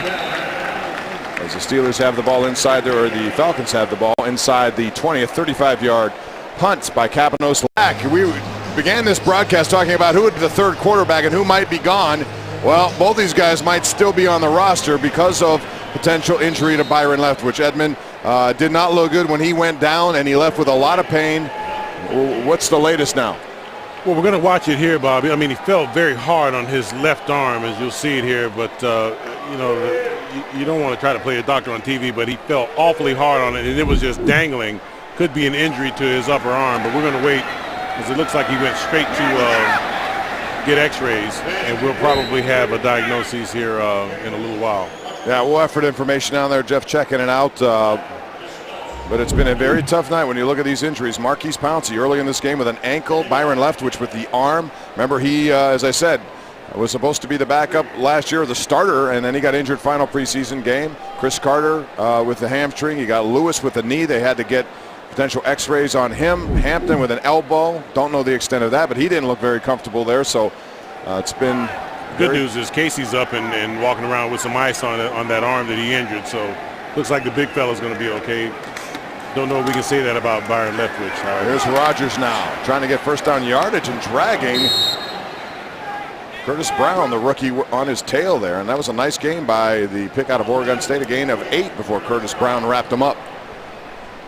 And Jacques is carrying people. He's a little guy now. He's not supposed to be doing that. He's also built like a little fire plug, very low to the ground, very powerful for his size. But I don't know about that, carrying somebody. Now you got to come up and strike a blow on a little guy like that. Make him understand that you're there. And the next time he runs his little behind out there, he's going to get the boom lowered upon him. Well, here's the next time, and he's trying to go left. Sylvester hits him, but not before a gain of about 3 yards. He's a little shifty guy. There's no doubt about that. And that's how he played at Oregon State. Hard to lower the boom on a guy that you can't hit, isn't that right? Yep. He's the guy that's very shifty, got great moves. So great, in fact, that they decided they would spend a 5th-round draft choice on him, and looks like he's going to be on this team. And he will get some touches this year. Second out for Chris Redmond at quarterback. Getting the handoff. Jack Wiz Rogers shows you the explosion before Cortez Allen comes up and hits him right there. But that's a nice little bit of an opening, and he ran right to it and got big yardage. Gain of 8. And that's how you have to hit him. But again, he's a shifty guy and he's a tough guy. You know, you play for 4 years at Oregon State and you play as many snaps as he did. Then you come here and you're now in the NFL. He's a tough guy. He's been proven. Now he's going to get his taste of the NFL, and we wish him a lot of luck. Looks like he's going to be an exciting player. Bottom of your screen, a new wide receiver, Kerry Meyer in there, 5th-round pick, who spent all last year on injured reserve, hurt himself in the preseason, didn't play at all. They like him a lot, his size. Redmond throws, looking for, and looked like he's underthrown Eric Williams. They call it a catch. Came back, and he made the catch. Williams looked like he was going deep. The safety was peeling off, trying to get deep, and there was a little bit of a cushion in there. Right there as he settles down, catches the ball, secures it, makes sure he has both hands underneath it. Linebacker didn't quite get quite deep enough. That's Stevens and Sylvester. You have to be paying attention to who's running by you when you're starting to get your drops. That's a tough job on the linebacker because he also has to pay attention to if there's anybody sneaking out of the backfield. That was a gain of 17, and now Redmond gets away from pressure, throws to Palmer, who was there, but it was behind him a little bit. Still, Michael Palmer should have made that catch. Stevens and Sylvester had a chance to make a big play and get a sack right there. Unfortunately, quarterback faked him out. Chris Redmond making a little move. Sylvester fell on his face, but again, the good pressure. Redmond says, I don't want any piece of that, and threw it away. One more preseason game coming at you. That's next Thursday. We'll have it for you here on KDKA. It's the Steelers and the Carolina Panthers. Get a chance to see Cam Newton. And I know you're going to be excited about that. Yeah, another Cam War Newton. Eagle. War Eagle. 2nd and 10 now. Chris Redmond pressure. He gets smoked, but he makes the play. Andy Strickland has the reception. Chris Redmond stood there, took it, and paid the price, but got it done. Textbook hit on the quarterback. Coming in there, foot, putting the shoulder into his chest. Excellent, excellent, excellent. No flags. The officials looking at it. And that's a great job by Redmond, hanging in there and making the throw to get a good gainer. Well, that's a veteran. As I said, he spent a lot of years with the Baltimore Ravens, originally a 3rd-round pick back in 2000. So he hasn't played a lot, but he's earning a paycheck as a backup to Matt Ryan. That's a pretty cushy job if you can get it, too. Hand up. Dartrell Johnson in the lineup, it appears, and he gets short gain there. Looks like he got enough for a first down. The Falcons on the drive here. Some young guys now appearing on the Steeler defense. Ziggy Hood's in there getting his little bit of his action. Ryan Mundy, of course, had a pretty good game last week. And the week before had been having a really good year. Jason Worlds. That's who you want to see step up. Yes, 2nd year now. And of course, he won't get a lot of playing time, but at the same time, you'd like to see him when he does take advantage of it. Rogers sidesteps a couple of guys. He's at the 30, cutting back to the 25. Finally down at the 21-yard line, but Jacquizz Rogers making things happen. 1,400 yards last year. Wow, does he have some quick feet. Extremely quick feet. Little lateral movement, stepping out of tackles.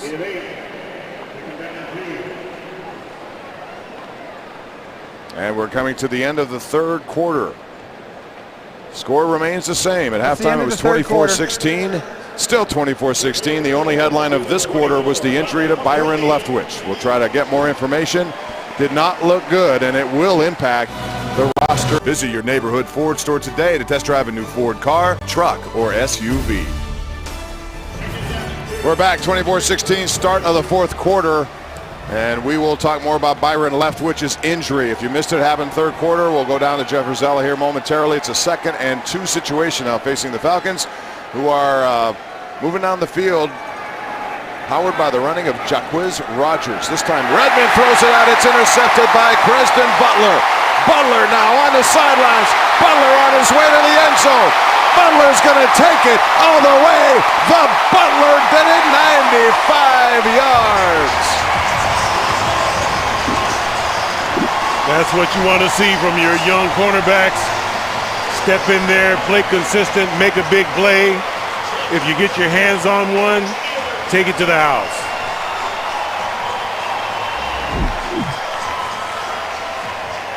Watch this little out pattern.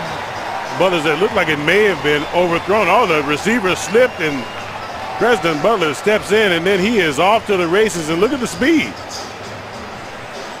Right down the sidelines, turns it on, and he's about running out of breath right there, folks. Finally, I made it. That is one big play, huge. It was intended for Kerry Meyer. He fell.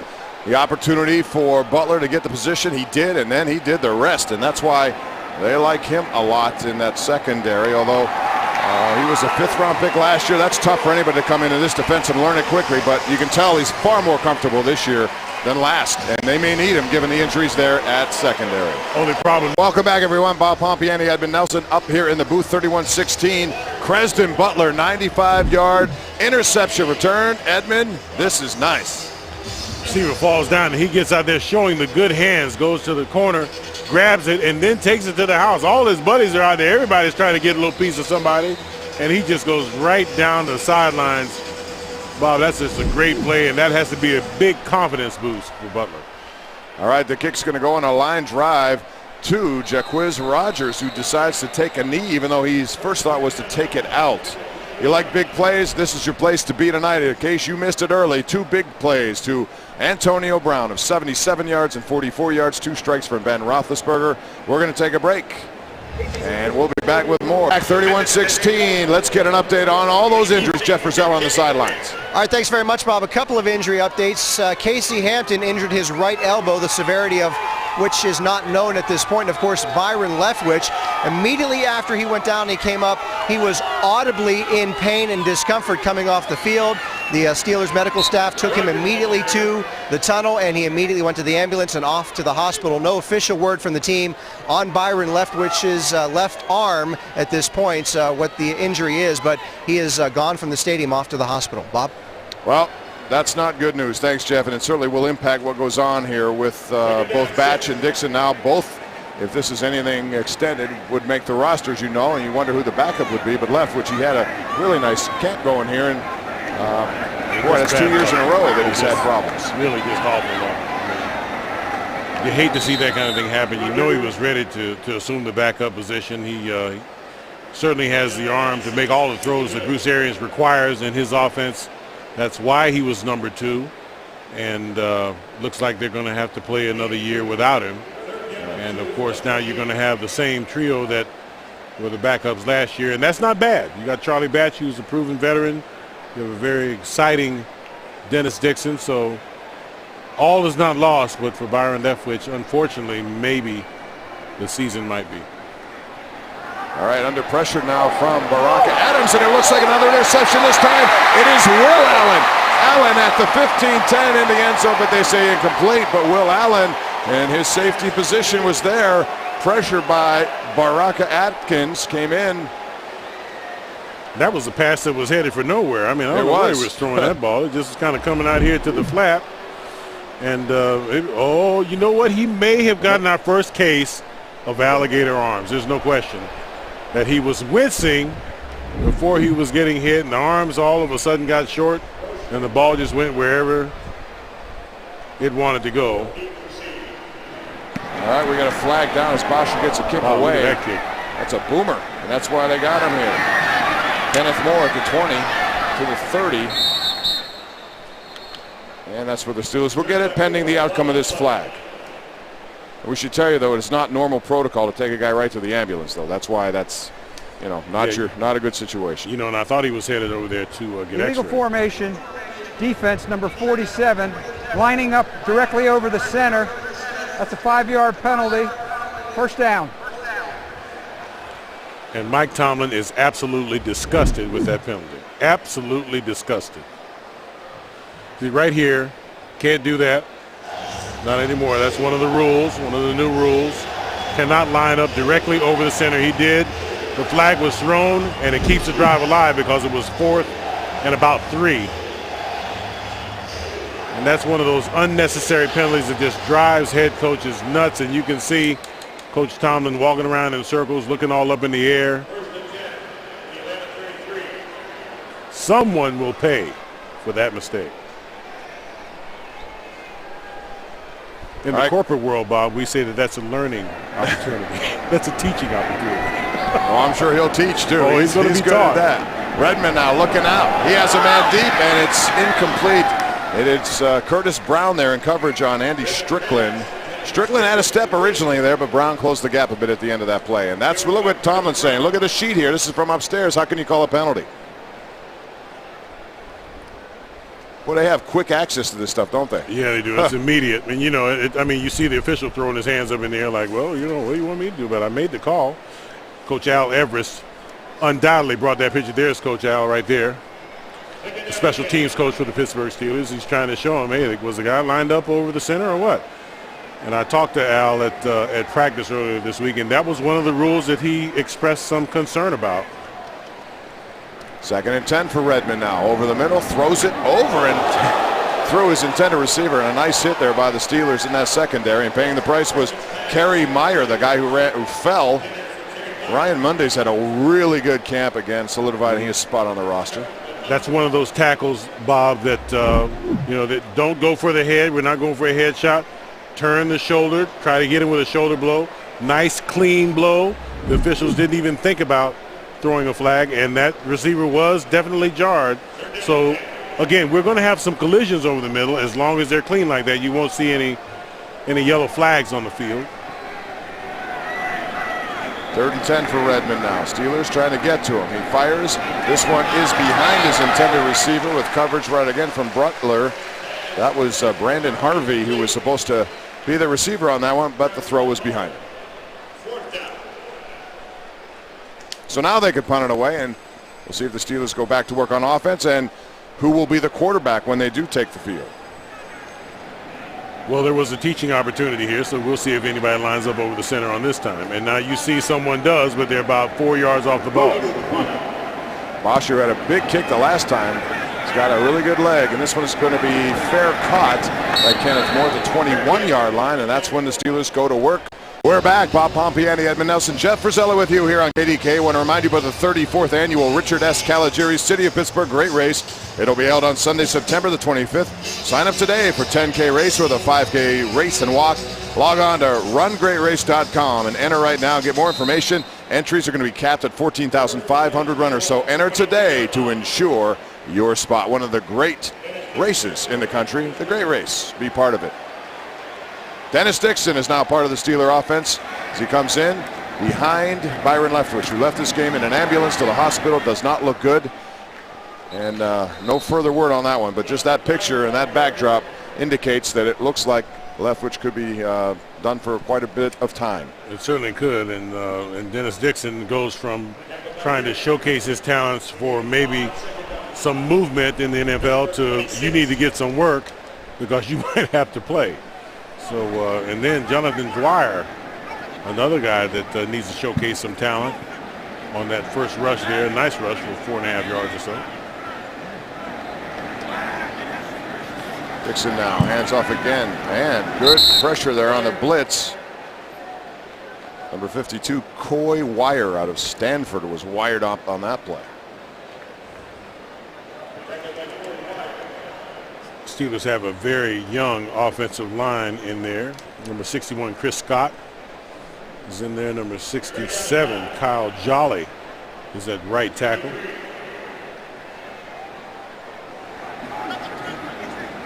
It's always interesting, and next week we'll do a lot of this when we're talking about the final roster. How many positions, who does what, who goes where.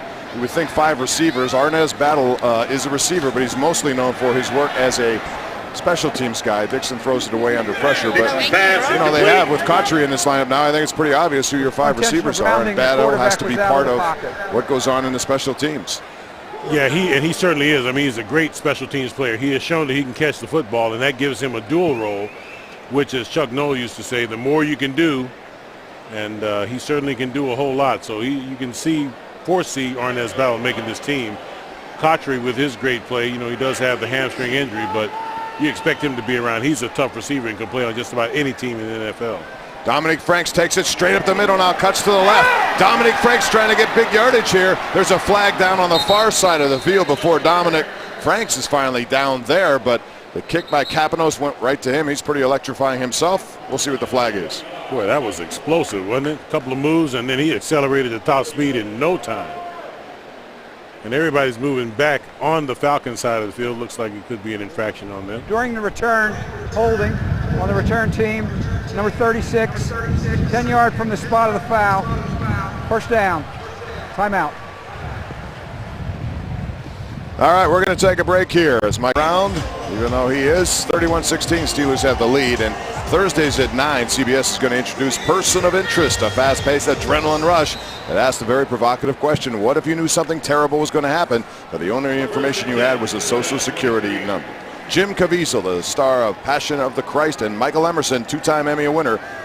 You can join Thursdays at 9 on KDK TV. Redmond, Jason Worlds got his hand on that arm. That's the kind of explosion that made the Steelers take Jason Worlds with the second round a year ago. And he needs to do that more often than not. He's starting to show flashes of what he can do. In camp last year, he had a very nice camp going against the Hotel Flozell one day. He just gave him fits. That's the explosiveness around the man. And that's right. You should not be able to block him with a tight end. He did exactly what he was supposed to do there, showing the speed. Number 97. Down the road, he will be a fixture, I think, in the Steeler linebacking core. Preston Butler closes late on the play, and that's a completion for number 12, Kevin Cohn out of Georgia Tech. He's been very impressive in camp, and don't be surprised if he somehow makes this roster. They like him in Atlanta. I'm going to give a shout out here, Edmund, to Jack Butler, who is a senior committee nominee for the whole Pro Football Hall of Fame. A guy who, you know, if he were playing today and with all the ways if we find highlights and information, this guy would be unbelievably Googled, tweeted, everything. He's, 52 career interceptions, 4 Pro Bowls, and fittingly, he finally gets an opportunity. And Jack Butler, we wish you all the best, and hopefully you'll make it. It's about time. And there's Johnson now spinning away, and finally the Steelers defense gets him down. Gartrell Johnson. He's a guy they brought here from. That was a tough run right there for the first down. Yeah. 4th round pick of San Diego back in 09. Was let go, and now he's here in Atlanta, although he's got a lot of people ahead of him, especially with Jacquizz Rodgers doing his thing. But Jack Butler was just such a good player.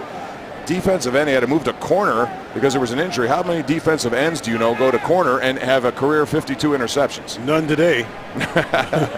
If you did, you'd be Superman. I mean, you'd have your own reality show. Well, you don't have to be Superman to have your own reality show nowadays. That's true.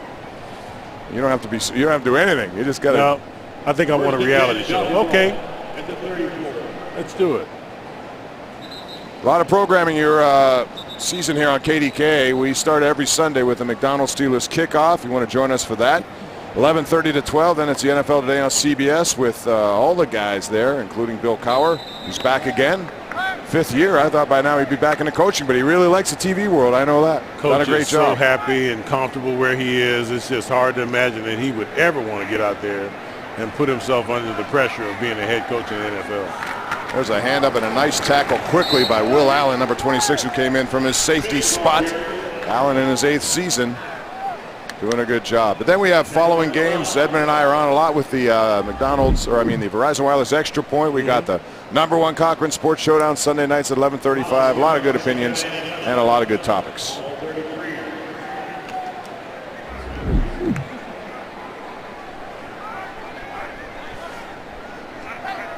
Second down 11 now, facing Redmond, the veteran who was the backup to Matt Ryan. Ryan had a pretty good game after first couple of drives.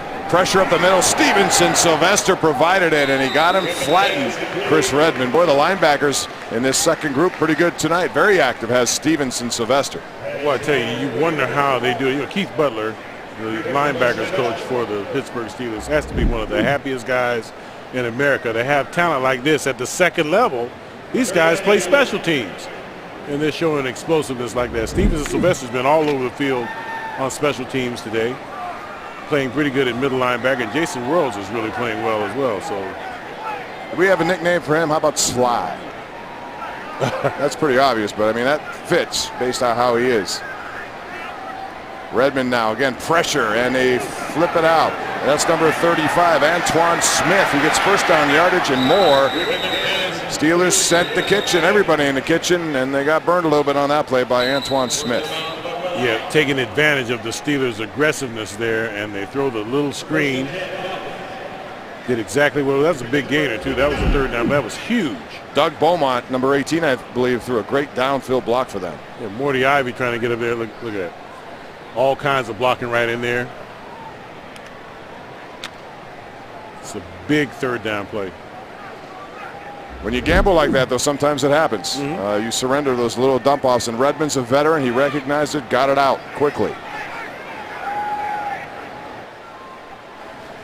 Play action up the middle, and there you go with a sack, and it comes by Steve McClendon, I believe, was in there. Yeah, that's him. He played well last year when he given the opportunity off the inactive list. McClendon at nose tackle. McClendon's a pretty versatile guy. He could actually step out there and play defensive end, but it doesn't look like anybody wants to block him right there. That's good hands, keeping guys off of you. Coach John Mitchell stresses to keep separation in there. Good rush from right up the gut, and that's the place where you can get the quarterback a lot quicker than coming around the ends if you can find a seam in there. Nice job by Steve McClendon trying to find a roster spot where there is none on that defensive line. Although I got to tell you, he's a young kid who's played well when given the opportunity. Atlanta. This is their second charge. I would imagine that he and Chris Hokey Pokey might be in a little battle there, although you know what Hokey Pokey can do. He's 31-16. Charlie Batch now. You would think has a more prominent role. We'll find out later. We have a post-game show coming up, folks. You'll hear from Mike Tomlin. We'll talk about Byron Leftwich injury. And now it's time for the PNC scoreboard. PNC for the Achiever and you. Jacksonville beating Buffalo tonight. Miami over Tampa. How about Detroit? 27-10 over New England in third. I realize it's preseason. Tennessee or Chicago. I like Detroit, Edmond, as my surprise team of the year. I think Matthew Stafford, if he stays healthy, is that good. I don't think there's any surprise in it. You got a beast up there on that defensive line, and Damakong Suh. Oh, defensively, that's as good as it gets, too. And you got another first rounder, the kid out of Auburn. Here's more of your scores on the PNC ticker. Dallas over Minnesota. We talked about Donovan McNabb there. Houston's always gets off to a good start, but then they fade. I don't know what they're going to do this year. Denver. And what about Tim Tebow? He has fallen down to third, and there's talk that they may do something, release him, trade him, whatever. Maybe they should trade him to Josh McDaniels, because he's the guy who originally drafted him. He's now, I think, the quarterback coach for the Rams. So. Not surprising on the Tebow thing to me. Our back, Steelers up 15, 7:40 left. And now it's time for the KFC sack of the game. And this was finger looking good if you're Steve McClendon. Oh, yeah, you got to get some. And he went and got some right up the middle. Boy, does that taste good.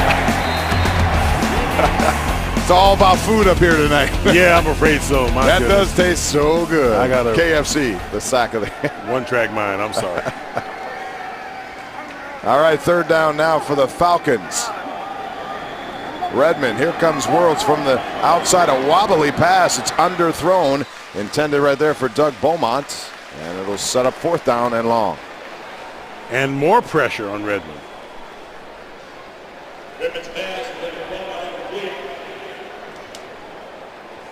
Cordy Ivy there throwing up his hands like, okay, am I playing special teams? Yeah, about this time of the game, the young guys don't come out of the game. You're going to play defense. You're going to play special teams. You're going to play everything.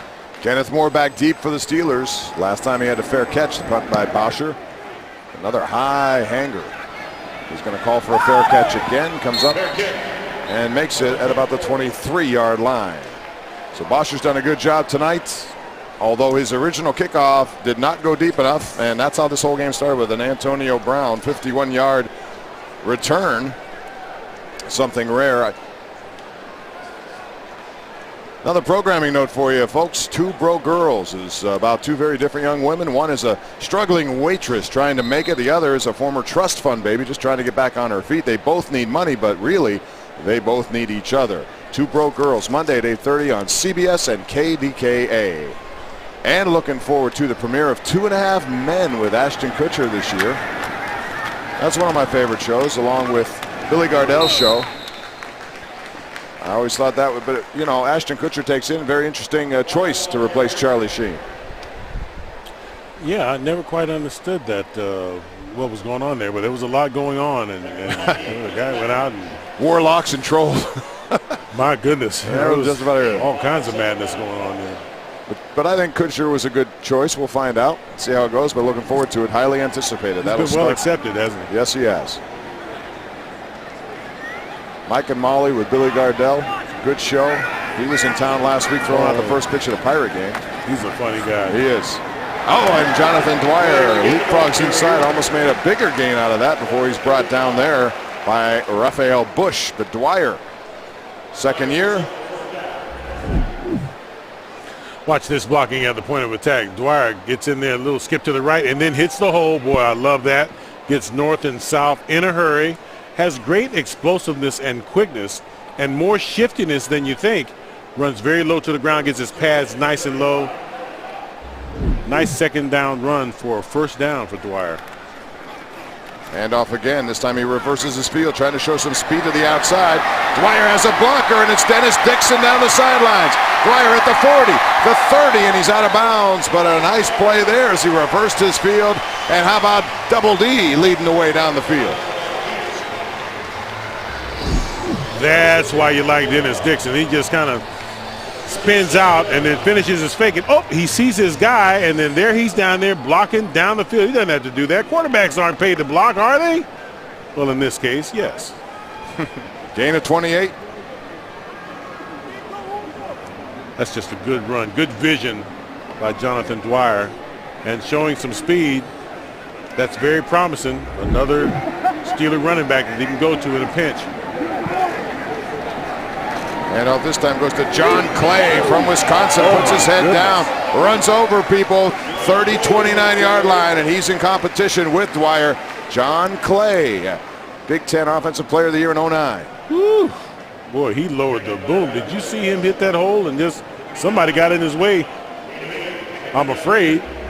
He just kind of ran him. Let's see if we can see it here.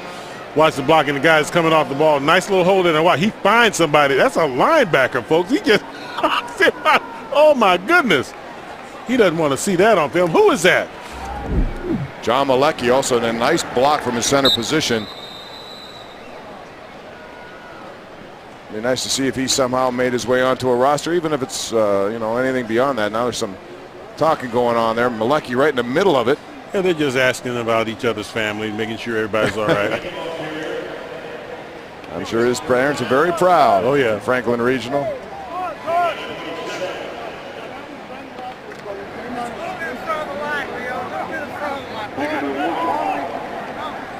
All right, Steelers now trying to get inside that red zone, put more points on the board with Dennis Dixon at quarterback. Again, it's Clay. He bounces out behind John Gill. Now he fumbles the ball. Let it go, trying to get some extra yardage, and there's a big pile up. Not sure who has it, but Clay, and that's one of those teachable moments you were talking about, Edmund. Yep, and the whistle is blown and the clock's still running. And it looks like Atlanta has 10 seconds, and they have not stopped the clock. The whistle blew 15 seconds ago. Let's watch and see if we can see where he drops the ball. He's in there. Everything's good. Everything's good. Still got it. Oh, and it pops out. I don't know whether number 39 had anything to do with that or not, but it just kind of popped out. Another injured Steeler also down now. Boy, they've been busy tonight. John Norweg out. Looks like another right arm. Clearly was a fumble. Peterson came away with the ball. We'll find out what they say. Can't see who this is, but it looks like a hand injury too.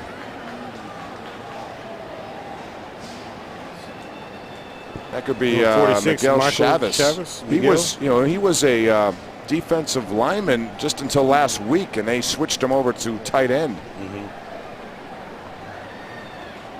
In fact, he was wearing a whole new number, which he had to, 65, and now he's, oh no, it's McCoy. Chris McCoy. We thought it's a shoulder injury. Chris McCoy.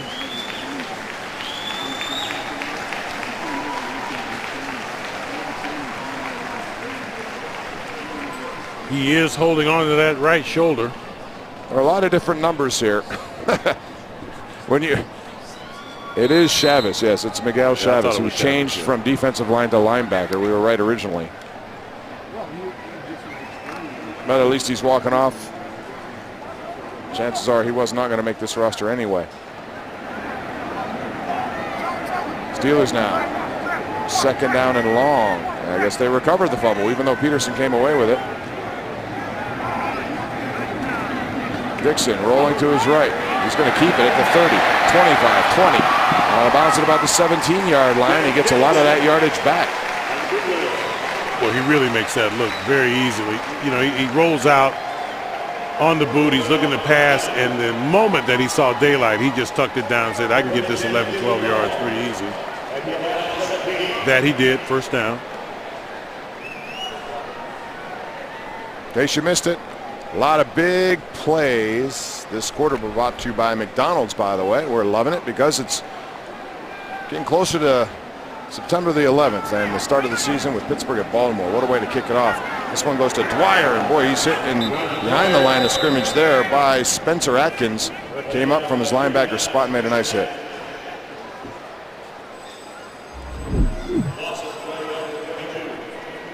Too much lateral. You got to square your shoulders up. Atkins coming in. There's a double team, and he had beaten it. Big number 44 trying to stave him off there. Wesley Saunders was double teaming one of his teammates, and he just split the double team and made the tackle. That's huge. It's a very big play.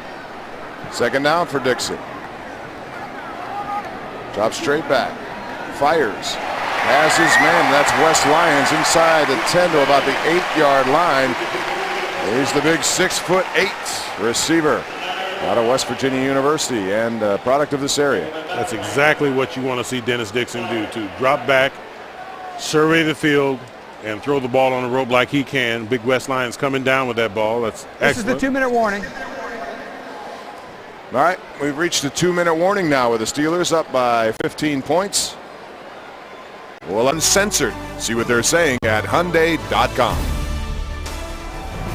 We're back. Dennis Dixon hit as he fires into the end zone for Gilmore, the tight end. But good pressure there by Coy Wire from Stanford. Came in, hit him just as he released it, and forcing the throw to be over the receiver. And there you see Miguel Chavez leaving the game with a shoulder and or arm injury. Boy, it's been a tough night. Yeah, it really has for injury. This is it's a tough sport. I don't know if the injuries are going to get any less either, Bob, but the guy is not practicing that much in pads. You know, you have to get used to hitting. I'm a firm believer in that, and they're not going to hit that much according to the new collective bargaining agreement this year. 11 times in the first 12 weeks or so of the season. Swayze Waters puts it through on the hole by Cavanos, and the Steelers now have a 34-18 lead. Just inside of 2 minutes left here in the fourth quarter. All right, now it's time, ladies and gentlemen, for the high mark of the game, brought to you by Highmark Blue Cross Blue Shield. And I think we'd all be in agreement here that it has to be AB. Yeah, you had to ask. I mean, this guy has just been a human highlight reel all game long. Getting it, he even took over Hines Ward's dance, jumping into the stands, guys hanging on to him, Spider-Man. I mean, he's done it all. That was 77 yards. Here's the one for 44 yards. This, to me, may be more impressive. Really was. Kept running to daylight, outruns everyone, gets behind him, and then the concentration. And, oh, my goodness, I don't quite know what we have right there. Look who was the first guy to come. That's a lot of hip action there. You know that. Oh yeah, that's. I thought he might have broke something or tore something loose, been another guy on the injury list or something. All right, Waters getting ready to kick off. As you look at new money, young money, I guarantee it is. There's going to be lots of money in the future for that kid and Mike Wallace. Yeah, pay me some money. All right, Waters is going to kick off to Jaquiz Rogers.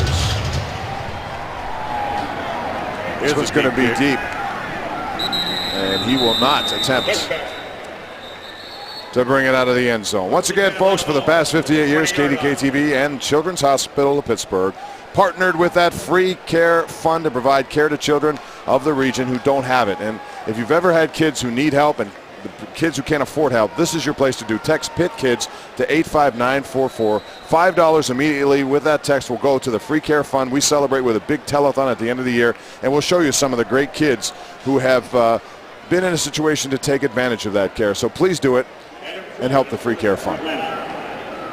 Adam Froman in a quarterback now, Edmund. Do you know anything about him? Because I don't.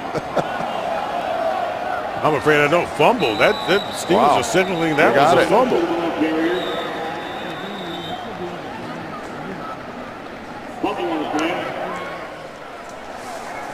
Get a little bit sloppy here at the end with these guys, and yeah, the Steelers do have it, and it's Barack Atkins who comes up with a number 47.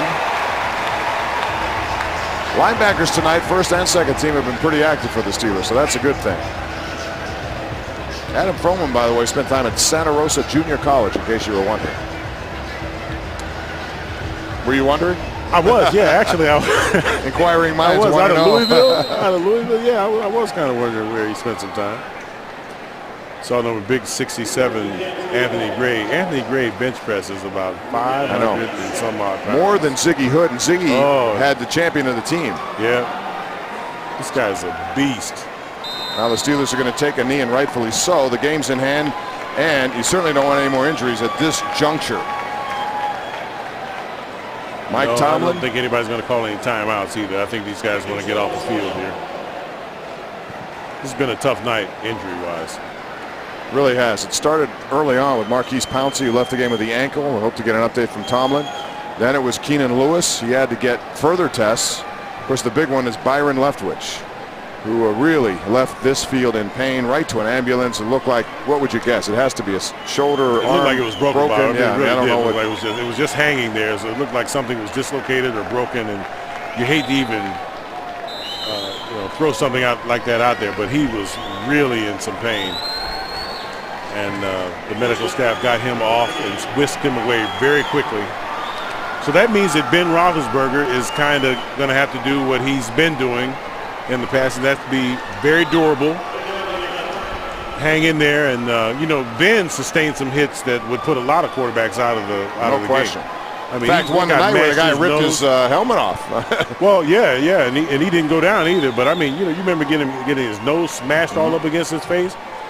I'd have been crying like a baby. This guy comes right back in the next series and wins the game for the Steelers. That's why when you talk about elite quarterbacks, you got to put him on that list for sure, because he does it in a lot of different ways. Even when he's not at his best, he figures out ways to make plays at critical times. All right, it's the final from Heinz Field. The Steelers have beaten the Atlanta Falcons 34-16 as Matt Ryan and Ben Roethlisberger wish each other well and say, hey, we'll see you in the Super Bowl. Maybe it'll happen. Who knows? We're going to take a break here, Edmund, and when we come back, we'll wrap up the show. Stick around.